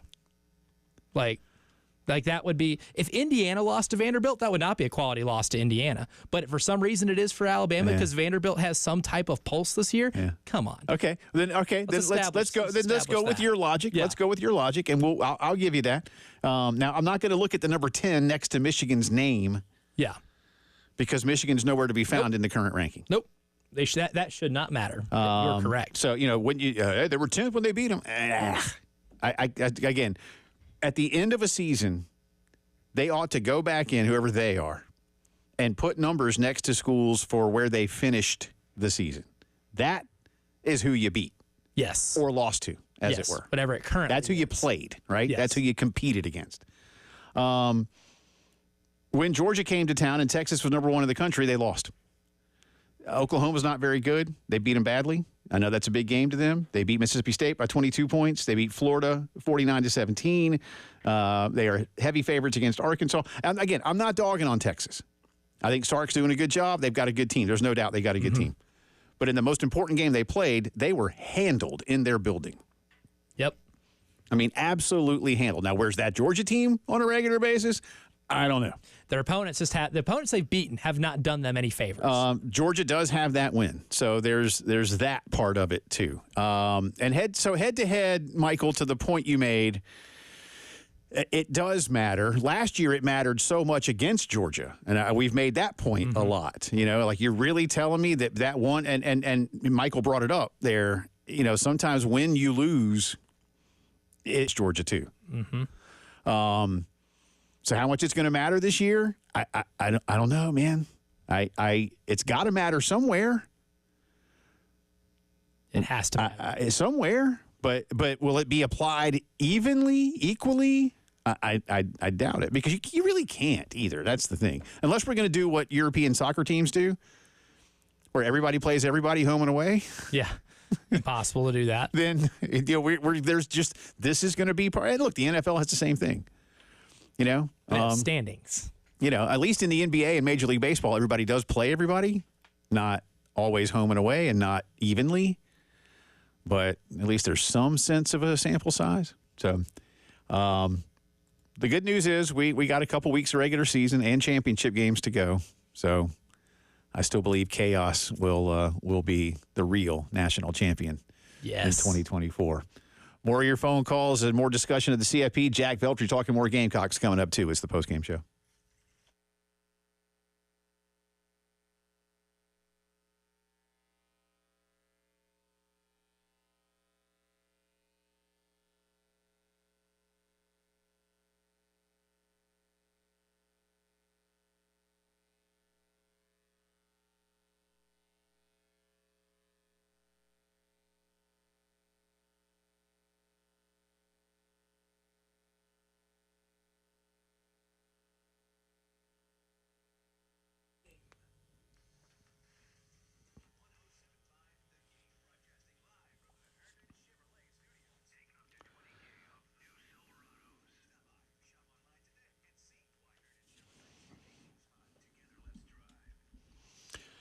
Waking up lately, bothered by back pain, neck pain, shoulder pain, any kind of joint pain. Time for you to get to feeling better with a visit to our friends at the Joint Chiropractic Centers. 4 of them across the Midlands of South Carolina. Harbison Boulevard, Forest Drive, Roberts Branch off Killian in the Northeast, and Sunset Boulevard in Lexington. The Joint is convenient. It's affordable. It helps you maintain a healthy body, and it prevents reoccurring issues. All right? The local owners, Janet and Bob Keene, been around a long time. time, and they really just want to make you feel better, improve your overall health, and do it without insurance, without appointments. Get in and out quickly, all right? They're open Monday through Friday, 10 to 7, Saturdays, 10 until 4. And if you're traveling out of town for work, for vacation, you seeing your favorite team, there are Joint chiropractic centers all across the country ready to help you out. Learn more at thejoint.com. And remember, you don't have to feel bad to feel better at The Joint.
Welcome back into the Postgame Show. Our buddy Jack Veltri is going to join us coming up in about 10 or 12 minutes. We'll get into more specifics around the Gamecocks. Coordinators Dowell Loggins and Clayton White speaking today. And a quick take from Jack on the basketball game last night. Elijah and I went over that earlier. Elijah was courtside last night as Carolina beat Towson to move to 2-1. They go to Bloomington to take on the Hoosiers this weekend in a big, true road game for South Carolina basketball. And again, an opportunity not to erase what happened against North Florida, but mitigate the damage. I think that's the way to put it. And it's still a lot of excitement. Like, look, if Indiana is a top 8 seed in the NCAA tournament or not, I don't know. There's still some pieces they need to figure out, and Mike Woodson's certainly coaching on the hot seat. But to go into a place like that and win against a team that I think will be really competitive in the Big Ten, the Big Ten's really weird this year. I mean, it's not as top-heavy as it has been in years past, but a team that will be a contender in the Big Ten to win on the road against a team that is going to play you a lot differently than the teams that have played you the first 3 games of the year, a team that is the 8th largest team in college basketball by average height of their players. Not weight. No. They are just they are large in stature. Well, Omar Ballo is pretty big. That guy's like 7. He's like 7'2", and he's got some pounds on him. Tomorrow, your homework is to find me the heaviest team. Ooh, man. In college basketball. Who are you know what? That's real. That's actually a really funny stat. Who would proudly wear that banner? Guarantee you in the 90s it was always Oklahoma State, Bryant Reeves. Yeah, that was man. a big boy. Yeah. That was a big boy. He carried those averages. Yeah, that's your assignment for tonight. Give me the 5 heaviest teams in college basketball. I couldn't care less about their height. You just want to know how heavy. They can be all 5'10", and if they're all 5'10", 280, like offensive linemen. Well, I would love to watch that team play basketball. Hey, you just You have earned my fandom. clog the lane, man. You ain't getting through me. Right? Just play a 1-2-2 zone, but all in the paint, all arms stretched out. But more hoops talk along with a lot of football sound for you coming up in just a little bit. Let me read from Bill Conley's piece today assessing what happened last night with the CFP rankings. So just indulge me here, then we'll discuss. He says we're pretty much guaranteed chaos of some sort here. He's mainly talking inside the SEC for this portion. He says either chalk holds and we end up with a massive tie near the top of the standings, or upsets knock some of those teams down, entertaining us while clarifying the picture. If Tennessee upsets Georgia on Saturday, the Vols would be within 1 win from a 7-1 finish and a guaranteed spot in Atlanta, but they would still need to take down Diego Pavia and upset-minded Vanderbilt to get there. If Tennessee beats Georgia and then loses to Vanderbilt, Josh Heupel just leave, and Nico, whomever, just everybody, just Danny White, everybody, just leave. Chill out in Nashville for a week. Just leave. Don't get back to Knoxville for a while. Don't come back. I-40 is closed to you. Hide out in Cookeville. No one's going to look for you there. Then he says, and here's where it gets interesting. He says, this is a long way of saying you might want to get acquainted with the SEC's tiebreaker rules. And then he adds, I would say the SEC might want to get moving on that whole moving to 9-game conference schedules thing to help sort teams out better. But considering the CFP committee's early rankings and punishment of losses, I'm guessing that's not going to be a priority. Elijah Campbell, do you believe that this committee is kind of taking an old school approach and is punishing losses regardless of strength of schedule? Again, Indiana's strength of schedule is number 100. They're 5th in the country. Georgia's strength of schedule is number 1, but they lost again, and they dropped them 9 spots. Texas, as we said, I think Texas's strength of schedule is number 35. Again, I don't know. I'm trying to find out kind of where they are coming from, but as we talked about, a lot of us as college football fans, whether it's somebody like you, sir, in your 20s, me in my 50s, many of the folks on this committee that are in their 50s or 60s even, if you're in your 30s, 40s, if you're 6 years old, we've all been conditioned to believe, hey, as long as you don't lose in college football, you're gold. And maybe all schedules aren't created equal. Is the committee going to ever take that into account? Are they right now? Why is Penn State ahead of Indiana? Is it solely because of strength of schedule? Well, because their only loss is an excusable loss. Right, to Ohio you lost State. to, a really good, you lost to an elite team. So can we argue that they are using strength of schedule in some way, but maybe not, again, as I mentioned to Michael, our caller earlier, not applying it evenly in their rankings? Because it might be impossible to apply it evenly.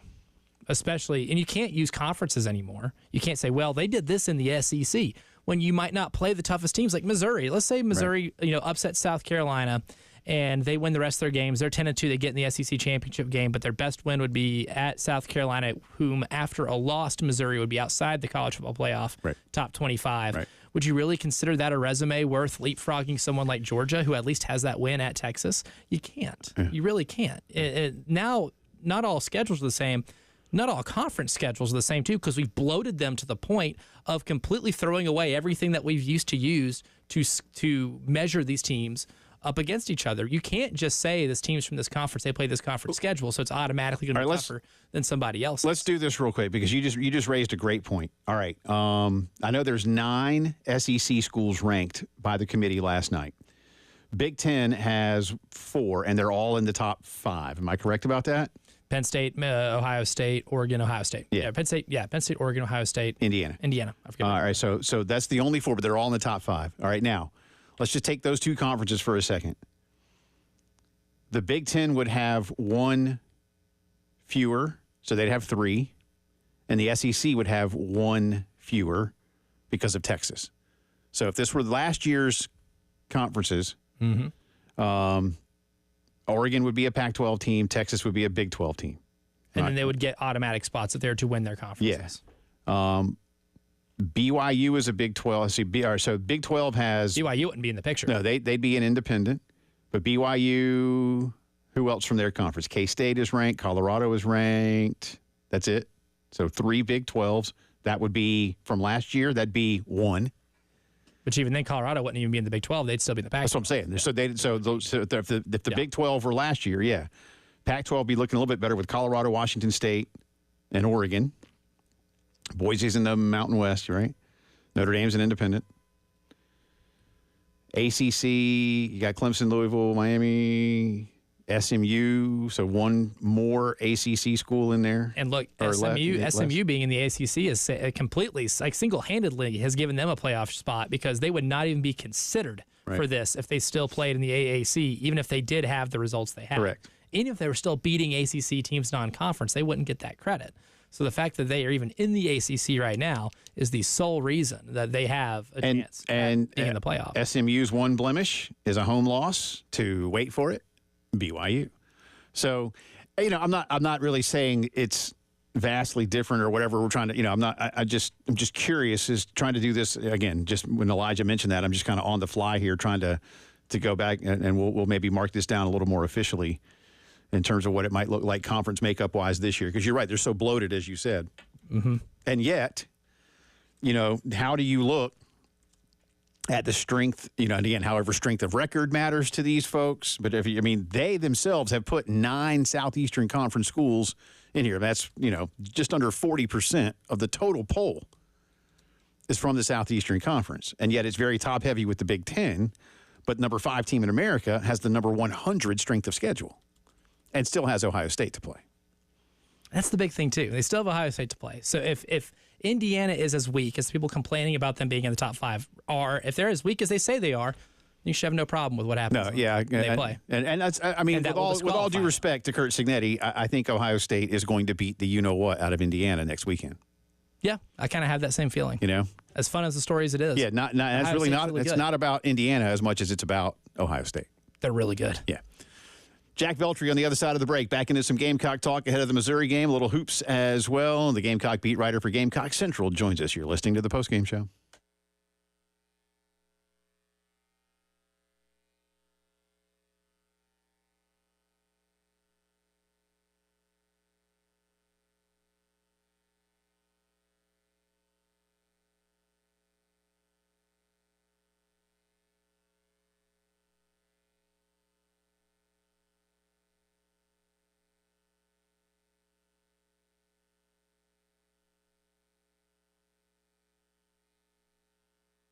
Man, so much action. Thursday night football, tomorrow night, the professional basketball has their in-season tournament.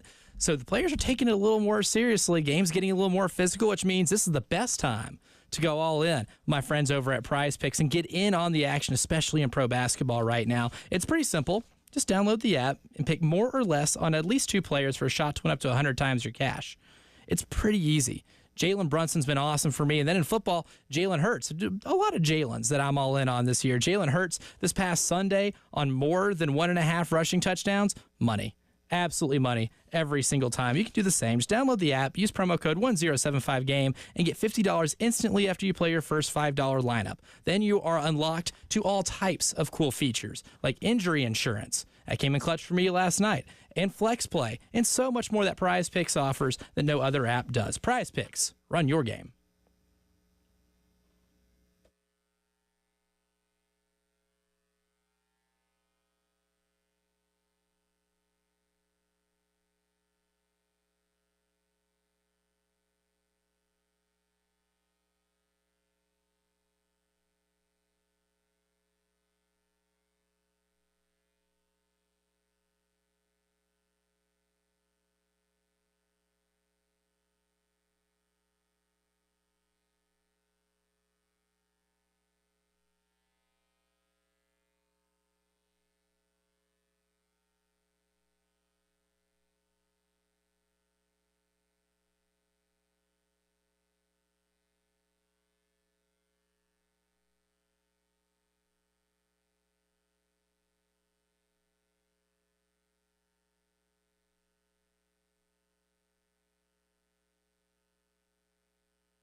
From the WIS Traffic Studios, I'm Elijah Campbell with a few accidents to get to you that might be causing some issues on the roadways.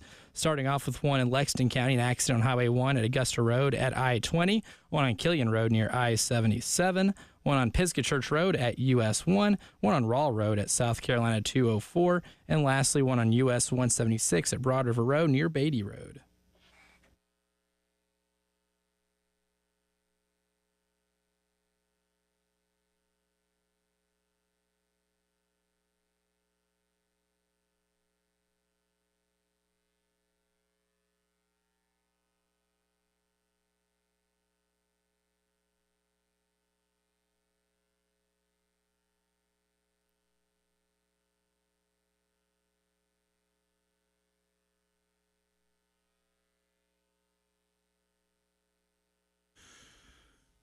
Talking some Carolina football, some college football playoff, get into a little hoops as well. Jack Veltri of Gamecock Central joining us in just a second. Coming up top of the hour, headlines of the day, and we'll have a lot of sound from both Carolina coordinators who spoke today, Dowell Loggins and Clayton White, getting ready for Carolina, Missouri.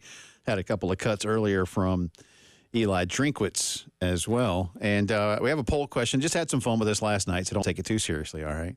No matter who you play. You're with the majority. Again, just over 65%. So if you want to weigh in with comments or a vote, at Jay Phillips 1075, the way to do that. And we'll have results for you in just a little bit. Jack, I joked earlier, but I'm starting to make it a more serious thing as the week progresses now. It feels like Saturday becomes a must-win game for South Carolina. Now, look, in the grand scheme, it's not actually. But if they want to have any hope of chaos continuing to rule college football and being in any kind of playoff discussion, you have to win out. So it's must-win. It's must-win for Missouri in the same vein. But it also just becomes hugely important for this program to shake the Eli Drinkwitz monkey off their back. I mean, they hadn't beaten this guy yet, including the game with App State back in 19. How is the program, how are they internally beginning to assess just how important this ball game is? Well, it's also important from the sense of, they haven't beaten Missouri in such a long time, going back to 2018. But it's also like, okay, this is South Carolina's first chance to really show that, okay, they're in the national spotlight. They're a ranked team now. Everyone's going to be watching this game against Missouri. How does South Carolina handle that as well? So I think they're ready for it. The way they've continued to talk about, not letting the outside noise get to them, being 1-0 this week, not listening to what everyone else has to say about them and stuff, not having the pats on the back like Shane Beamer said earlier this week. I think they've handled it well, and I think they're ready to finally get this monkey off their back. They're the better team in this matchup, in my opinion. They have the things that had been missing before when it came to playing Missouri. They have a great rushing attack, and I think they can win at the line of scrimmage, both on the offensive line and defensive line, which could make a massive difference in this game. I think that's why this feels different, right? I mean, talking with Jay here, we've been doing this show for a year now. So last year, Missouri's game, I think was our first show. It was the Monday after the Missouri game where it wasn't remotely close. And you kind of went into that game with a hand tied behind your back because the offensive line was so beat up. But I can tell there is like a little bit of emotional Eli Drinkwitz forced scarring here amongst the fan base because he has just beaten you so many times. But this one just does feel different from a matchup perspective. Like what we thought about Missouri at the beginning of the year certainly isn't how we feel about them right now. And a lot of that isn't just the injury to Brady Cook, but I don't know if it's just me, but something feels a lot different about them, even when Cook was healthy on the offensive side of the ball, where they're just doesn't seem as explosive as last year. No, you're definitely right, man. And I think a big part of Missouri's offense, and we knew this as soon as last season ended, losing Cody Schrader, the star running back that seemed to rush for 200 yards a game. I'm over-exaggerating, but you get what I mean. I mean, that guy was – you can't understate how important he was to that offense. And now that he's gone, you've seen a little bit of, I guess, a dip from how good that team was last year. You still had Brady Cook, you still have Luther Burden and Theo Weiss, but Cook hasn't been fantastic this year. He's been banged up. Luther Burden, Weiss have been good, but it's been a struggle to get stuff going on offense, especially against these high caliber teams like A&M. And Alabama, which coincidentally enough, South Carolina has played well against both those teams, unlike Missouri. So, yeah, I think that's also why this year feels different. It's just the fact that against common opponents, South Carolina has really played well and Missouri hasn't. And then also for the fact that this offense just seems to be missing something. And also their starting center is out for the rest of the year. So a lot of losses on that end. Talking to Jack Veltri of Gamecock Central ahead of Carolina, Missouri, Saturday afternoon. Again, our all-day coverage here on the station starts at 11 a.m. And don't forget that Elijah and I will be out at Columbia Craft on Friday. It's going to be a full house. I got some friends coming into town for that one. We're going to have some fun. Oh, no. Yeah, we're about to take it over. It's going to be rowdy. Boy. We're going to make Jay chug. Oof. Uh-oh. We'll see what happens. Jack, you can report on that later on, my man. That'll be that'll be another subset of the website. Just to ask Shu where to publish that one a little bit later on. Jack, give me the take from Clayton White today on what they're expecting from this Missouri offense. You just went over it a little bit with some of what they have right now, but with the way this defense is playing, what sense did you get from Clayton about what concerns them the most about Mizzou? Well, they're going to be throwing the ball a lot to those guys I just mentioned before, like Burden and Weiss. It's not even close, actually. When you look at the numbers, I mean, the next leading receiver for Missouri, Mookie Cooper, I think maybe has – I can't remember the number off the top of my head, but it's somewhere in the teens where it's like – I think maybe like 12 catches this year. So you know they're going to throw the ball to those two guys a lot. And I think the thing is you just have to slow them down. Like, that is – a huge key in this game is, okay, we know Missouri's going to throw to those guys, regardless of who's at quarterback, whether it's Drew Pine or Brady Cook. But for South Carolina, when they get the ball, can they make tackles in space? Can they just prevent the big plays from happening? I feel like that's the conversation we have with this receiver group for Missouri year after year when South Carolina plays them is, can they limit the big plays? And that is going to be especially true in this matchup. Yeah, I'll back you up here, Jack. Luther Burden, 45 catches. Theo Weiss, 41 catches. Brett Norfleet, their tight end, has 19. But who'd you mention earlier? Mookie Cooper, has 12. Cooper. Yeah, and he's sixth on the team. So, but there's a huge drop. I mean, 45, 41, number 3 total, 19. So big drop right there. Yeah, definitely. And then I want to go back to the injury on the offensive line, because like when just looking at this matchup, any team that's going to come here to Williams-Brice, you're going to need your offensive line fully healthy, and you're going to need them playing really well. I think this Missouri offensive line has underachieved, and then you take that underachieving element to the center's out for the year. I mean, I have a really bad feeling if I'm a Missouri fan that Drew Pine, if he's the quarterback for Missouri in this game, that he might be an appetizer for whatever TJ Sanders ends up having for dinner. Oh, totally, man. Like, look, the center is essentially the captain of the offensive line, right? The guy that stirs the drink, the guy that keeps everything cohesive. I mean, he's the middle guy. And again, analogies aside, that's a huge loss. Like, imagine if South Carolina lost Vershawn Lee. Imagine how big of a loss that would be. It's in the same sense of that. So, look, I think South Carolina's defensive line could handle Missouri to begin with. But couple that with the fact that they're already down a guy this week and they haven't been great this season, I think this is going to be a game where you're going to be seeing South Carolina get into the backfield a lot. It's just coming down to, okay, can they finish off these plays like they have been and make life really tough on the quarterback?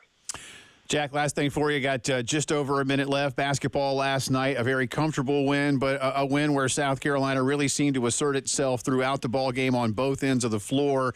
Effort was the issue from what Coach Paris saw last week in the loss to North Florida. How did he assess it last night in terms of what the Gamecocks did? Yeah, energy and effort was definitely there. They came out really flying around, playing good basketball at the start. The defense was really solid at the beginning of that game. You saw that Towson didn't have a single three-pointer made till about the 14-minute mark.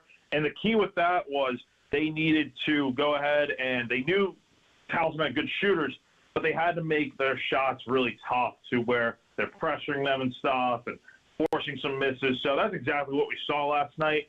And, look, it's a really big win for them. And I know it's not against some quality top opponent, but you're going to face one on Saturday for sure. And this is the type of momentum booster that you needed heading into that game against Indiana and Bloomington.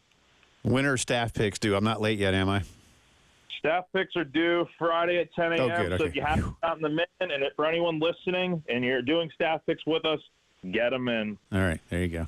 That's the word from Mr. Veltri. Appreciate you, sir, as always. Enjoy the weekend. We'll talk soon. Appreciate it, fellas. Thanks for having me on. That's our buddy Jack Veltri, Jack T. Veltri, to follow along on the Twitters and catch his work and many other of our good friends at GamecockCentral.com. You're listening to the Postgame Show.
Welcome back into the Postgame Show. Final few minutes of our second hour. Again, headlines of the day coming up for you, and a lot more sound from Clayton White and Dowell Loggins getting you ready for Carolina and Missouri. Today, apparently, this would typically be something I'd put in the drive around, but I don't think we'll have time. This is a good kicker story. Apparently today, Kalen DeBoer was asked about whether or not Alabama might wear white helmets in the future. And there was a picture on Twitter of the last time, I mean, it was a long time ago, man. Like a long time ago. But it was a color picture. And I think it was a game against Tennessee, actually. But he just went into all the, like, I can't possibly, listen, I thought it was crazy that one time Georgia wore, like, that weird helmet. Didn't they wear like a silver helmet or something a few years ago? Some kind of, didn't they? Oh, you might be right. I'm trying to dig into my brain here to find. I'm not misremembering, am I? As Roger Clemens would say. I don't think you're going full Raj here. I feel like Georgia wore some kind of different helmet. I know they had like a black jersey one time. They've done the blackout before. Yeah, but it wasn't a black helmet. No, but I it was feel like, just it was red helmet, just the black jersey. Yeah, if anybody, I feel like they had a silver helmet. They did one time. Let's see. But anyway, like I don't know. Alabama wearing something other than what they wear. It's gross. It would be like Penn State doing it, you know. I don't even know what Penn State would do. Georgia did wear a silver helmet. I'm looking at a picture of Aaron Murray wearing it. Okay, so trying it's to been a make little the picture while. bigger. It looks like it was in a kickoff game. Okay. Like the Chick-fil-A kickoff game. This was back Aaron when Murray, they played so- it in the Georgia Dome. So They had we're like going, alternate 15 years jerseys ago for ish. it. Yeah. Man, good pull. Because I think they've had that blocked from my memory. Because I'm not going to lie, I'm looking at it right now. It is ugly. Yeah. Well, it's just, you know, Ain't gonna win any awards. Just certain, like, you know, even, I don't know, like the Steelers had their throwback helmet, you know. Green Bay the other day wore just a yellow helmet. That was it. Oh, for a Florida game, Georgia wore black helmets. Well, I don't remember that. When was that? I'm looking at a picture right now. Doesn't really say the year of this photo. I'm just on Google Images, but this is a real photo. This is Georgia, and I can tell that they're at the cocktail party game. Well, it was just, you know, again, to entertain something like that. And look, Kalen can't make that decision on his own anyway. I mean, Saban probably could have. People right as get you mad when he wears T-shirts. Yeah, on the right as you sideline. say that, yeah. I just do not remember this cocktail party game. But John, our buddy John, just sent us a picture. Yeah, it's Georgia in white helmet, or excuse me, black helmet, white shirt, black pant. Mm-hmm. With a red face mask. Disgusting. It's when you see a look from one program for so long and it becomes kind of part of their prestige, a little bit, their profile, Yeah. it does look really gross to see them stray away from it. Carolina has 3 helmets now, really, and it's kind of more because you can do some things with them. But like, They've changed a lot over the years to the point where they can have a lot of different looks throughout the year. what's and a it still look fourth color though? Like, could Carolina pull off a silver or a gray? I didn't like the gray one. Remember they went at LSU and wore the gray ones? Yeah, that's hated right, those. man. Hated those. I Yeah. did not think that looked good at all. Also, see, there's don't another one I love- would have just forgotten about. I just don't love when one team wears white and the other team wears like yellow, gray, like a lighter yeah. color. Yeah. Like last night, for instance, I thought aesthetically that basketball game from just a uniform standpoint was disgusting because I don't like a yellow jersey with a white jersey on the floor at the same time. Don't love it. Yeah. Towson has black jerseys they could have worn. I think that would have looked a little better. Yeah. That's a me thing. That's a weird, that's fair. me preference. But I don't anticipate. And Kalen basically said, by the way, if you're wondering, he's like, yeah, I'm paraphrasing, but he's like, because he gave a long answer about like traditional things and stuff, and then kind of came around to, yeah, I don't think we would do that. But it's just, you know, I don't know where that came from. Like, there is video evidence of Alabama wearing a white helmet. I'm trying to find that real quick here, but I'm not going to have time to find it before I don't want to try to search while I'm talking to you guys. So we'll move along. Our poll has ended, by the way. Let me get to the final numbers I asked last night. Again, in jest, mostly. Which Tigers fan base is more hacked off by the Gamecocks college football playoff ranking? A, Clemson, B, Missouri. 65.5% of you said Clemson. Not a single vote for the Detroit Tigers. I'm really upset. In that particular poll. Headlines of the day and more coming up in our final hour. Keep it here.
From the WIS Traffic Studios, I'm Elijah Campbell. A few accidents to get to that are causing some issues on the roadways, starting with one on Beatty Road at Fernandina Road, an accident on Busby Road at Highway 321, Forest Drive near Highway 12 and Percival Road, 26 westbound just after the Sunset Boulevard exit 110, Killian Road near I-77, Old Cherokee Road at Old Chapin Road, Pisgah Church Road at US 1, Rawl Road at South Carolina 204, and lastly, an accident has just now been reported over at Two Notch Road over at Old Orangeburg Road.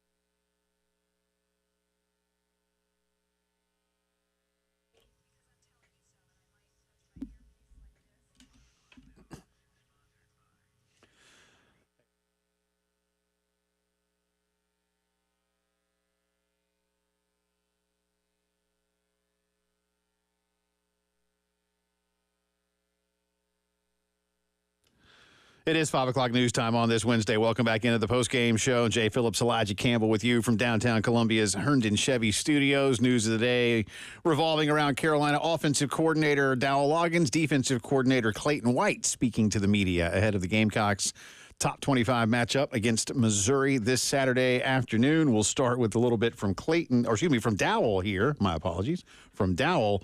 This is him on just talking about how this offense is now here in November starting to really come together. We got to play. Got to play. We don't get preseason games. So they got to go play together. It's the only way to fix it. It's the only way to do it is you practice the right way, and practice execution becomes game day reality, just like Josh said. And so for us, it was easy for us to stay process oriented because everyone else wants to look at stat lines and scores and all other crap. Like I learned this from Matt Hassel back in 2011. He just came from Seattle. He said you got to win as you build. You got to win as you build. Sometimes you got to find an ugly way to squeak a win out against a good team on the road in the SEC. And that, to this point, to make us relevant in November, that's what we've been able to do. And that's the only thing that matters. We're not in the style points. We're in the wins.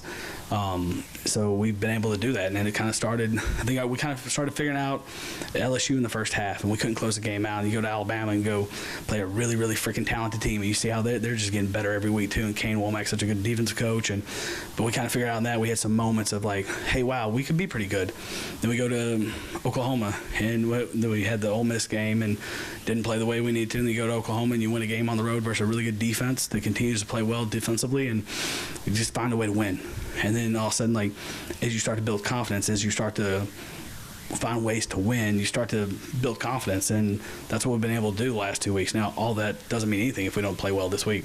We got a huge task and a good defense that's got a really good record. So the message last week was like, hey, great win against Texas A&M, guys, but none of it matters if you don't beat Vanderbilt.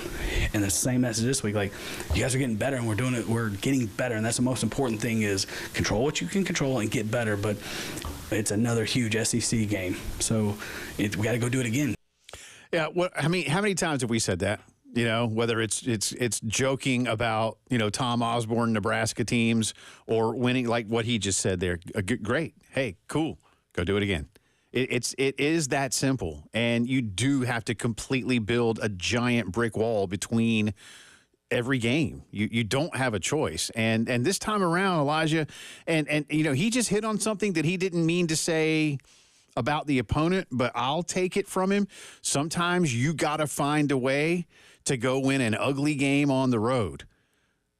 I promise y'all, that's exactly what Eli Drinkwitz and his staff are drawing up right now. Mm-hmm. Is how do we win an ugly game on the road? Their number one goal, beyond the obvious, so what I mean is their number one goal is keep Carolina off balance. Don't let South Carolina get started, whether that means a quiet ballpark, whether that means confusing Lenoris and making him make mistakes. And when he is under pressure and under duress, that's when that happens. That's human. That's not just a Lenoris Sellers thing.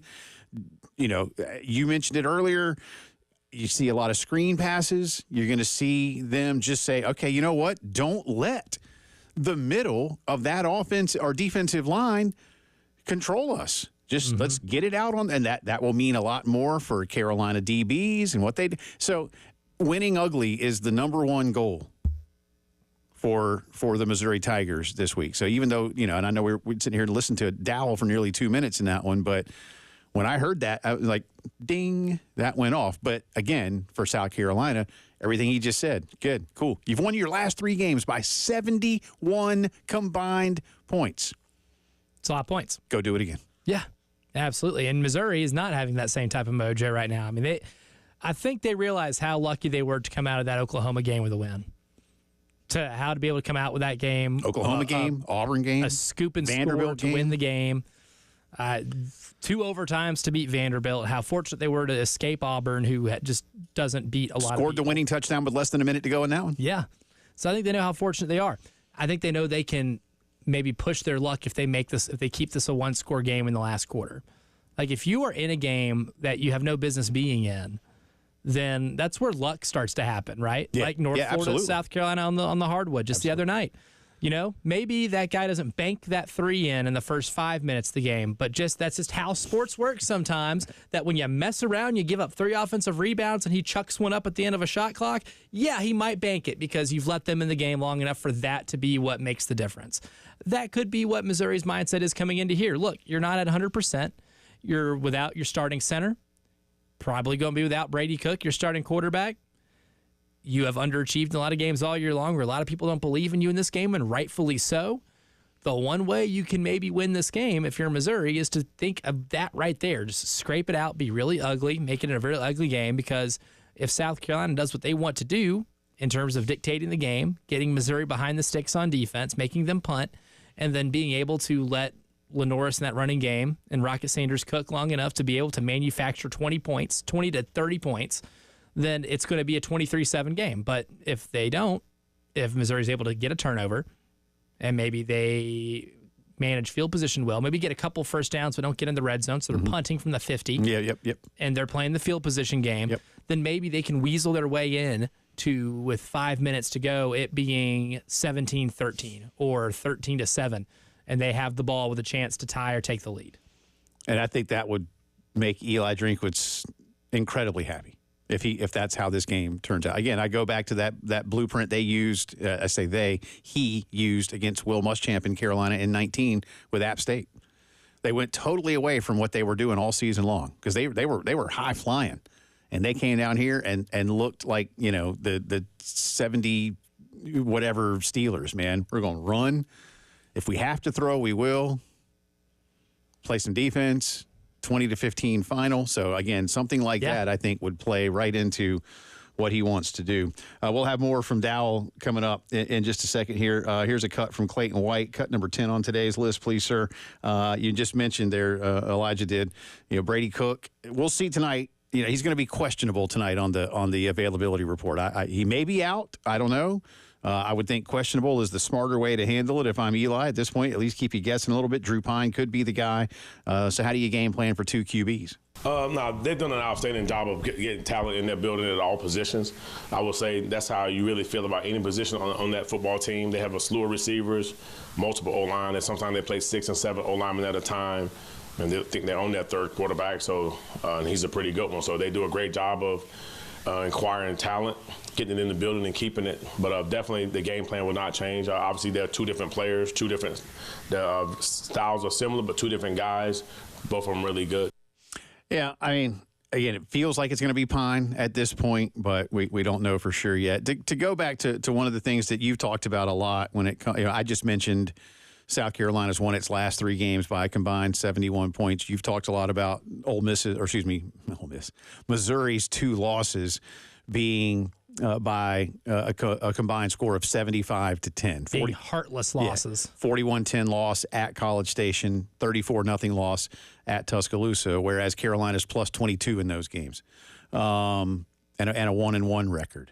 How much do those common opponents and the film, you think, matter in terms of what Shane and his 2 coordinators and coaching staff want to show their guys? I think it matters it matters because it gives an example of how to break their spirit. Because in the A&M game, look, it was a close game in that first half. A&M took a lead. Missouri had a long 75-yard touchdown pass called back for an illegal man downfield. And then since then, A&M got a stop. Or I think it was a turnover. They got a turnover, and they scored off that. And then they came out of the second half swinging. They scored on a 75-yard run themselves to start the second half. And then at that point, Missouri's will to live was taken away. Alabama in that game, once it became evident that Missouri was not going to move the ball at all, and that Alabama crowd was in it and stayed in it, their will to live did not exist very long in Bryant-Denny Stadium. There's a roadmap, not just to beating Missouri, because it's happened twice, but how to break their spirit and crush them mentally. And I think, especially in that A&M game, like there was a feeling of, after that first touchdown in the second half, right? Show them that can be done, especially on the road where, newsflash, they will be playing on the road at Williams-Brice, which has been every bit as loud and boisterous as any stadium in the SEC this year, including A&M and Alabama, where you can get them in that environment and totally break their desire to play any more football. I think that might be just as much important as anything X's and O's wise. Continuing our integrated, and we'll have more from both coordinators coming up for you in just a few minutes' time, so make sure you keep it right here. But continuing our integrated media headlines of the day, yesterday in Nashville, a federal judge denied Diego Pavia's request for a temporary restraining order that would have been able to grant him another year of eligibility. So that's not good news for Diego, but the judge did not completely end this particular legal proceeding. You might remember that on Friday, this past Friday, Pavia sued in federal court in Nashville, basically saying that his junior college seasons should not count against him in terms of his eligibility clock. Today, or yesterday rather, the judge had the following to say, quote, given that plaintiff has almost certainly been aware of the challenged bylaws and his ineligibility to play college football in the 2025 season for quite some time and has been discussing possible resolution with the NCAA, the court is not persuaded that an ex parte order is justified. This is particularly the case here where the plaintiff seeks prospective injunctive relief, not merely preservation of the status quo. He will expedite a further hearing. He's going to give the NCAA, the judges, an opportunity to basically defend its rules. Look, as I mentioned earlier, I'll blend a little bit in here. I try to be serious with something illegal like this, and then the fun of being a college football fan like we all are. I'd love to see him win this case because I like seeing Diego Pavia play football. It's fun. I don't think he will, and dare I say, Elijah, should win this because, as the judge said, and I think the judge is spot on here, hey, man, you've known these rules the whole time. You waited until now to challenge him? You know, you should have done this the day you left junior college. I mean, I'm reading between the lines, and I'm not sure that the judge ever thought that, but for me, it's like, hey, the second you left junior college, you need to file a lawsuit. But now, all of a sudden, you're popular. And you're profiting off of and you want to make – and again, I'm here for it. Yeah. He may well – just have to be some type of Vandy ambassador for life and just, go around doing card shows and autograph signings and, hey, I'm Diego Pavia. Yep. Come, buy some boots at so-and-so boot emporium here on the strip, or something like that. I don't know, You tell me where he should go sell boots. Yeah, he's signing autographs at the boot barn. So Robert's Western World. But, I applaud the effort. But, I mean, college is college, whether it's community college, junior college, four-year college, state college, technical college, And at some point, unless it's like barber college. Diego Pavia will just have to learn a lesson we all do, is that one day you'll eventually have to grow up and get out of school. To get out of college. You know what? I would like to be in college some days. Some days we're like, yeah, that sounds like a lot of fun. I miss college every now and then. But you know what I had to do? I had to eventually graduate, Jay Phillips. Yeah. I had to eventually do that. You had to get a job. Boo. I couldn't take a third victory lap, whatever. Yeah. I couldn't have stayed. I couldn't have stayed in college because I don't like school. Some of these people, they're like, I want to go get a second master's degree. I'm like, ugh, that sounds horrible. May my mother rest in peace with her 2 master's degrees. After a while, I just get burned out on the academic part, After a while, I do suffer a little bit of academic burnout, and I did towards the end of it, and I almost sacrificed too much of my GPA for it. Yeah, my wife has a master's degree. I'm like, that's on you, man. Congrats, not for me. Yeah, my mother wanted me to go to law school. I was like, you got to be crazy. Yeah. Seeing my sister go through law school definitely discouraged me from ever wanting to try that. I got a lot of good friends that are lawyers and doctors, and I applaud the effort. I assure you. We need doctors and lawyers. Yeah. But wasn't going to be me. Nope. I ain't that good at school. I was good enough. If you need medical or legal advice from me, it's real simple. Shut up and rub some dirt on it. Well, if you need it from me, then I've got news for you. You're already in a bad spot. Yeah, just rub some dirt on it. Whatever circumstances brought you here to me, I am very sorry for, but I will not be of help. That's our integrated media headlines of the day. 803-948-8327. All your home theater needs and so much more. My good friends at Integrated Media. More sound from Gamecock coordinators coming up.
Like, you know, some of the what's it called, like sacks and tackles for loss, how we were leading like all the football in it, and people just talking trash about us, and we stick to what we know. We know we're a good unit up front, and some things just happen sometimes, and now we got everything clicking together, keep building our chemistry. We're going on the rise. We're not falling back, going up. We're not going up and down. We just steady going on the rise, and that's what we've been doing all in November. So. That is Gamecock offensive lineman Torricelli Simpkins, who's had a couple of Offensive Lineman of the Week awards this year, and not giving up any sacks. A lot of that, certainly down to their play. A lot of that down to the individual brilliance at times of one Lenoris Sellers, who you just seemingly can't tackle. Can't arm tackle him. No. That's foolish. So that's a bad idea. But good stuff from Torricelli right there. Let's get back into some sound. By the way, hi, welcome back. He's Elijah. I'm Jay. It's the Postgame Show. Hi. Wherever you might be, be safe out there. Elijah has traffic coming up for you in a little bit. That's right. Yeah. I don't want to see any more on here. Nope. Tired of reading it. Man, I still was joking. I don't know why I just thought about this real quick. We never really talked about the Auburn basketball plane situation. Oh, my God. With the fact that the pilot could actually say, if you kids don't stop fighting, I'm going to turn this plane around, because he actually did. Dude, have you seen the picture of the players on the flight before punches were thrown? So, like, someone just took a picture of the guys in the plane saying, all right, ready for takeoff. And it is the tiniest little plane, too. Yeah, a couple 6'8" dudes throwing hands on that thing, and I'm trying to fly it. Right. Yeah, I'm turning this thing around. You don't even get a warning. I'm turning this thing around. And apparently, like, radioed back to the tower, like, yeah, I'm coming back. But it is, like, this is such a parent thing. We'll turn this plane turn around. This thing around. But he did it. You know? So then they were a day late getting to Houston, and then ended up beating one of the best teams in college basketball. Bruce totally had him fired up. Bruce, you know what? Bruce probably made one of them fight. It's like pro wrestling. He's just like, you know what? Here's what we're gonna do. He's like, it's a little too quiet in the controversy column of this team, because you know what? I heard this on a podcast. I think it was the Eye on College Basketball podcast with Norlander and Parrish, where like, is there anyone that coaches under like scrutiny better than Bruce Pearl? Like, he's been under countless NCAA investigations, still wins, is, countless turmoil, players being suspended, still winning. He's a good coach, man. He's one of those, he's polarizing, but everywhere he goes, he wins. Good coach, man. Good coach.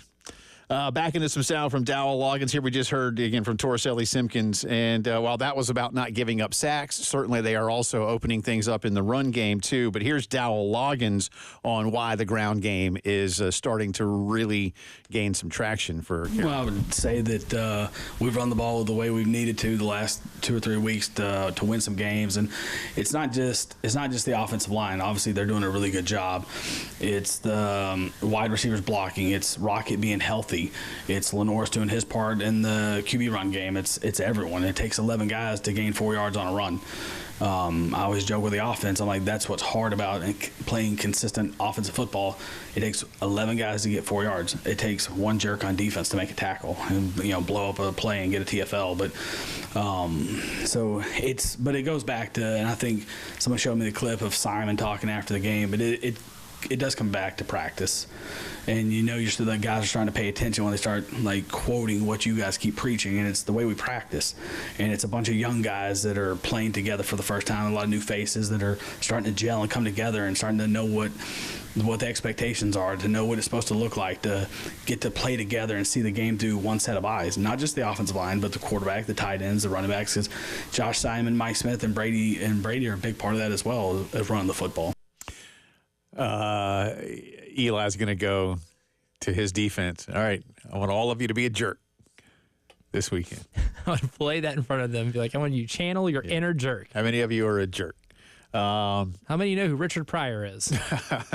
And Steve Martin. The biggest thing, well, we've talked a lot about just the continuity of the offensive line and how different that is from last year, where, again, We've kind of beaten that horse to death, unfortunately. But 9 games until you had a consecutive starting 5 up front. Whereas it was the story of last year. Yeah, it was. And again, you went 13. Begin. You went 12 or 13 deep too. It just whether you want to call it a reason or an excuse, I don't care. It's a fact that they went that deep. This is not one of those, it's a fact at the bar. No, it was a fact that they went way deeper on that chart than they wanted to when it came to offensive line play. This year, they have not had to do that. And you've seen some of the benefits of last year. Again, Tree Babalati coming in for Josiah Thompson the other day and doing just fine. And there's been a few others here or there.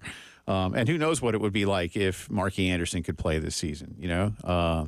So anyway, that's beside the point. But the second phase of it there, and he hit on it, Elijah, is Rocket Sanders is at full strength again. Yeah. And if he's not, then because even Shane, I think, and you were there yesterday, Shane basically said, I'm pretty sure he is. Like he says, I'm paraphrasing, but like I'm, you know, like, and if he's not, well, then dang, he's still got a little bit left to go to get to 100. Maybe he's at 98. I don't know. Looks 100. Yeah, right he now. looks All-American-esque with these last two performances, man. I mean, it's it's a combination of everything, right? Like, and it's a combination of receivers blocking better too. I was really surprised Shane kind of dismissed the perimeter blocking yesterday when I followed up with him about how he thought they did against Vanderbilt, so that the outside run game still was, you know, pretty solid. Or at least, you know, that on that one play that we keep alluding to, on the touchdown pass on the screen, everyone blocked well, right? And that was like one of the more perfect plays I've seen them run this season in terms of just everyone doing their job. But like Rocket's doing his job at a point now where he looks almost maybe better than he did in the 22 season at Arkansas. These last two games, man. The state reporting on Dylan Stewart's potential new NIL structure, right? And they said, well, way to go at the state for giving them, you know, this team rat poison, you know, a day before a big game or something stupid like that. Here's the thing about rat poison, right? The rat has to consume it. It is up to the rat to consume the poison. Right. That's all it is, right? So we can talk about, you know, rat poison this, rat poison that. It is up to the rat to consume it. It is up to those players whether or not they consume it or not. It is not the fault of the one giving it out. Yeah. Because you still have to take it. That's fair. Like those rats in Ratatouille. Like if I know there's no poison in there, but you know, if Remy knew what that was and decided to eat it, that's on him, that's brother. on you. That's on you. Yeah. We'll come back on the other side with a drive around the SEC. Have a little bit more from Clayton White that we want to get to, and there's been a vote of confidence in the Southeastern Conference. Confidence. Does that both mentally and physically for guys. And if you're not feeling like yourself, it's an opportunity for you to call Dr. Dan Balknight and his team at the Men's Clinic. Get that one-on-one consultation that gets to the root of what's going on. You know, what is it that's missing in your life? Tell Dan these things, all right? It's completely confidential, of course. And then Dan and the staff at the Men's Clinic will prescribe a treatment plan that will get you back to feeling like you want to, whether it's after the workouts, whether it's in your love life, whether it's just brain fog and you need to just clear things up, all of the above, other things too.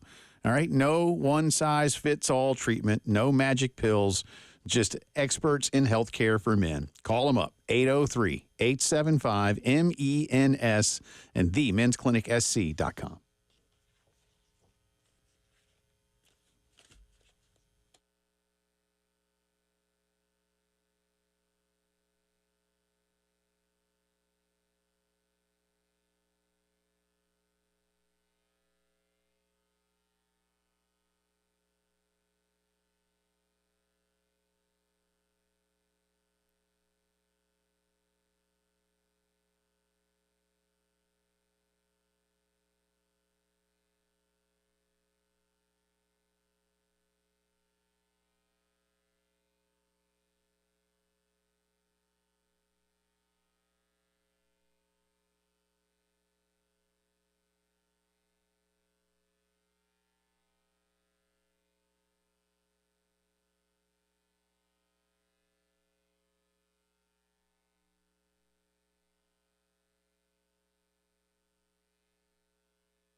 From the WIS Traffic Studios, I'm Elijah Campbell with many an accident to get to you that's causing some issues on the roadways. We'll start with one on Beatty Road at Fernandina Road, Busby Road at Highway 321, Forest Drive near Highway 12 and Percival Road, 26 West just after the Sunset Boulevard near exit 10, or 110 rather, sorry. North Main Street has an accident, looks like, as well as one on Old Cherokee Road at Old Chapin Road, Pisgah Church Road at US 1, Two Notch Road at Old Orangeburg Road, and lastly, it looks like one on US 176 near Broad River Road and Greystone Boulevard.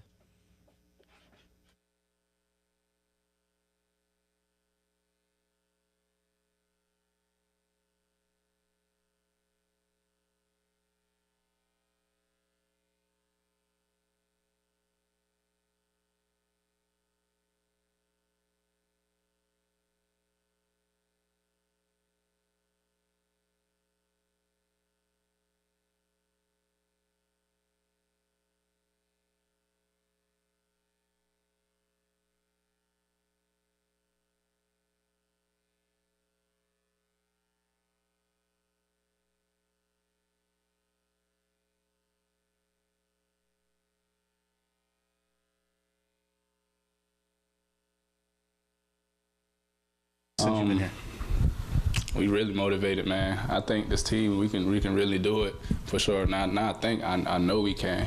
But it just comes to the keys of how we win games. So that's what it's gonna come to. O'Donnell Fortune says they're motivated. Gotta get this one. Gotta get this one. Shoot, I'm motivated now. Yeah, I mean, I'm motivated.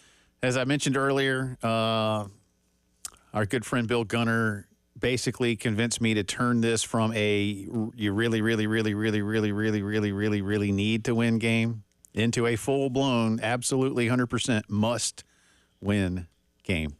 The reasoning that Bill used is because if South Carolina wants to entertain any outside hope, and that's what it would be, let's be honest, any outside hope at a playoff spot, you got to win out.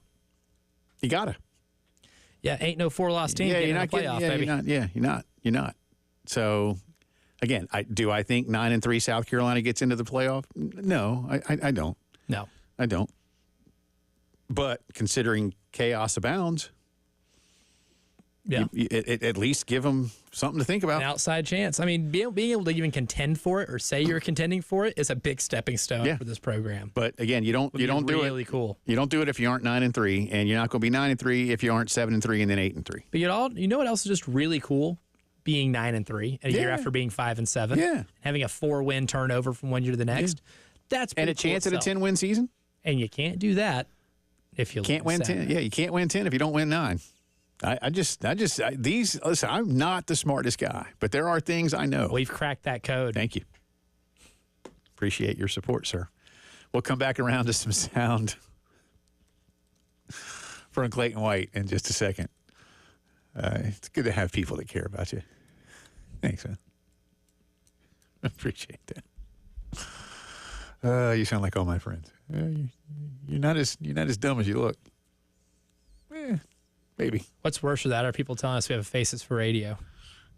I used to get a lot of, you're not what I thought you looked like. And I'd be like, what do you think I look like? I'm like, that's either a really good thing or a really bad thing. They would say, like, I don't know. And I'd be like, well, then I am. Well, if they don't know, then you've now given them an idea of what you look like, which is something they've never previously had. So I guess the lack of existence of an idea of what you look like would imply that it would be different when they actually see you. I wish I knew what the John Anthony guy. I want to know so bad. We can't find pictures of him. We've scoured so hard. If someone's listening, please tweet it at us. It's weird. I feel like we're getting kind of creepy with it. We just want to see what John Anthony looks like. I might start looking on LinkedIn if we're not careful. I've gone all through Google to try to find who this man is. I want to know about the guy who wants to go 5-0 for me on a recorded message. I want to know what that guy looks like. He has the side and total, and I want to know what that looks like. Confirmed analysis? Monster games? Monster games. There's never a non-monster game, baby. I think my favorite one now has become the confirmed analysis. Confirmed. I want one day for it to be like, I got unconfirmed analysis. Right. Say like, what's just analysis? What is that? Who's confirmed? Also, if it's imagining analysis, like a coach, right? Why do you have to have it confirmed? Like that's your analysis, right. man. Well, like you're getting Cowboys game, like Mike McCarthy confirmed my analysis. You better. Cowboys will not cover the spread. My neighbor Rodney confirmed my analysis. Yeah. What are we talking about here? Anyway, all right. So we've had not just one but two votes of confidence here in the SEC, but they're for the same coach, and it's Brent Venables. But you got one from Joe Castiglione, the longtime AD out there. We're mindful that we have not met the Oklahoma standard for 2024. That said, we truly believe in Coach Venables and our team. We are completely focused on both supporting them and looking at all ways to address the needed improvements now as soon as possible, as well as in preparation for next year and working with Coach Venables to help in all of that process. Now, he's already fired, has Brent, his offensive coordinator. Likely that other changes on the staff are coming. He's got a big contract. He's got a huge buyout, so they ain't doing that right now. But if you're wondering who's the other one from, it's from the president, Dr. Joseph Harris, who said his support of Brent Venables is, quote, unwavering, adding, I've been around Oklahoma football for a long time. We have the right coach. This is our coach. That's one I don't like. This is our coach. The statement of fact, the obvious statement of fact. We knew it was going to be a tough year going to the SEC the first year, and it is. Oklahoma is 5-5, 1-5 in conference play, but all they have to worry about now is Alabama and LSU. That's it. Can they split those games? Nope. No. I think they lost their golden ticket with the fumbling won the game away against Missouri. I was convinced, as you know. I was convinced. You were feeling it. And I think it bore out until you just screw it up. You were feeling going 5-0 for us.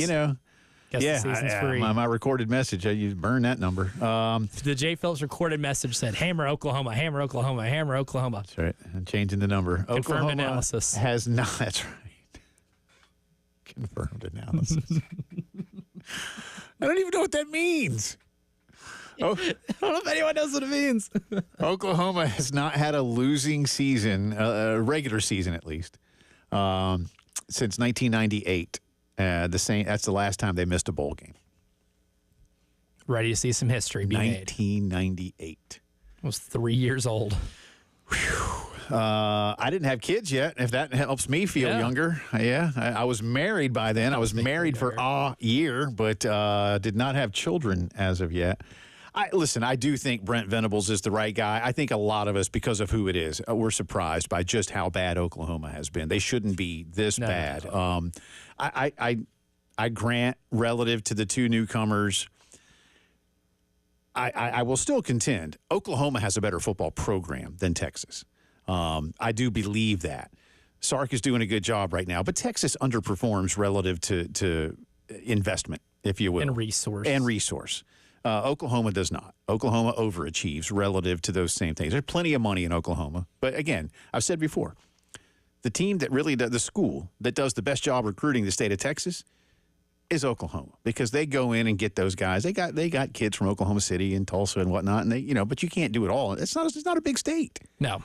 And they always go down to Dallas, Houston, San Antonio, and can't find exclusively recruit. Yeah, they do a great job recruiting Dallas, especially, and I think they will get it back.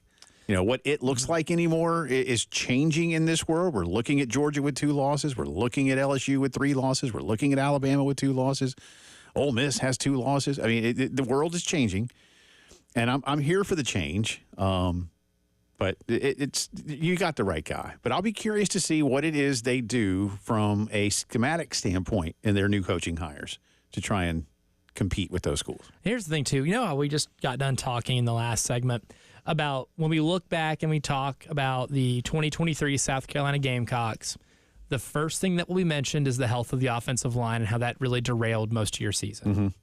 There were still some games in which you were still in. The Florida game will also be a subcategory of that story. That will be a chapter that won't be very pretty. But at the same time, the context about that team was your offensive line was decimated for the entire season.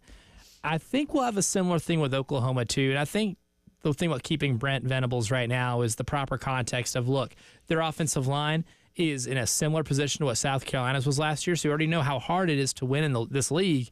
when you don't have health and continuity on your line and their wide receivers. I mean, that's hard to have a passing game when your leading receiver was supposed to be like your 6th leading receiver coming into this year, right? And then you changed your quarterback in the second half of the Tennessee game. And then it came to pass pretty quickly that it's a miracle you won anything at all with Hawkins because of a pick 6 in the Auburn game. So you were gifted that one as well. But I think we'll have the same conversation about Oklahoma. Like, I'm not fearful about the tanking of that program solely because I think they're just experiencing something right now that some teams just have. You just have one of those years, right? Like, Arnold needs to be better. They need to develop something at the quarterback position, whether it's Arnold or Hawkins or the reincarnation of Sam Bradford that you somehow got eligible to play quarterback. You got to do something there. Could you see them getting Tim Beck, the OC at Vandy, who was again at New Mexico State? I mean, would he be the kind of guy that might be elevated to go in and do those kinds of things with that kind of quarterback? I mean, look, they'll splash some cash on players. There's no question about that. Interesting question there. But who do you bring in? You know, for what they like to do? And they, I know of late they've had different types of quarterbacks with all their Heisman winners, but might they want to go back into an older school and turn that into a new school with a guy who's, you know, and bring a guy like Beck in? A lot of what Tim Beck does is more modern stuff. A lot of eye candy, a lot of at-snap motion, a lot of things that help even lesser talented teams be able to fool defenses. Imagine what it can do with a more talented offensive roster. I don't see why not. I mean, I don't see why Brent Venables wouldn't pick up the phone after the season ends and give Tim Beck a call and say, hey, man, I'm just or somebody like I don't know. I'm just throwing that name out there because I just with all due respect to Clark Lee, to what Vandy has done this year, I don't know that you're keeping Tim Beck. I think that's a really interesting idea. And again, he can certainly be bought out of there. Yeah. Oh, listen, money will not be Oklahoma's concern. Yeah. You know, as I say, there are 10 things that matter in college football. 7 of them are recruiting. Some of them are money, but at Oklahoma, that's like 11th. Money is not money is not the issue. And again, they'll get some players. You know, they'll get some players. It's always important. That's right. That's our drive around the SEC, brought to you by Herndon Chevy, your hometown Chevy dealer. Stop by the showroom, see why Herndon makes you smile. Together, let's drive. We'll get Elijah's final analysis on Carolina men's basketball's win last night when the postgame show returns.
Welcome back in. Final few minutes of the postgame show here on a Wednesday afternoon. Jay Phillips and Elijah Campbell with you.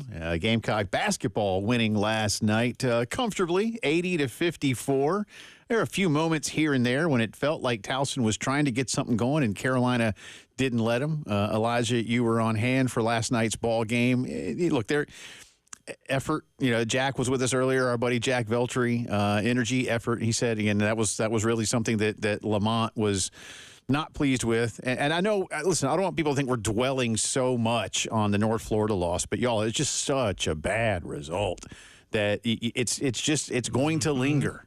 Again, it's like we said, it's resume-based sport, man. Yeah, man. But it's like when you cooked a bad piece of fish, at your house, and that like what's that? It's like, man, I should not have cooked that tilapia in the microwave.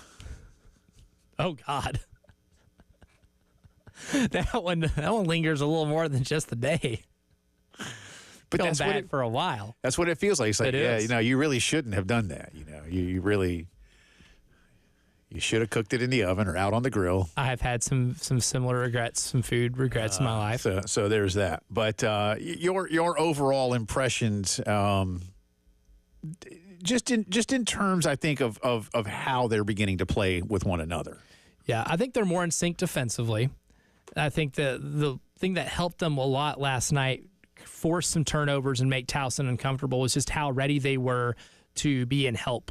Right, help side defense whenever somebody is taking off the dribble, someone come in there and help, because Towson drives the basketball aggressively. They're very good when they're putting the ball on the floor, but South Carolina was always right on time with the help defense. Right. And the ball's getting out of their hands or they're bowling over. Like, there was a lot of charges called last night because South Carolina took legal charges because the help side defense was so perfectly timed. And that's an attention to detail thing. So I feel like they're a little more in tune defensively. They're paying a little more attention to detail. They're able to help create turnovers because of that. And then offensively, look, Towson's not very big. The biggest starter is 6'9". So whenever the ball would be going into Colin Murray-Boyles or Nick Pringle, they wouldn't double team because they don't want that ball getting kicked out and, having South Carolina launch a lot of threes, even though they didn't shoot very well from beyond the arc. But Colin Murray-Boyles and Nick Pringle both had a ton of one-on-ones, and Colin scores 27, Nick scores 15. And they did so pretty easily just by winning the battle on the post. And offensively, that can be a way when you're playing smaller teams and smaller lineups to be able to win basketball games.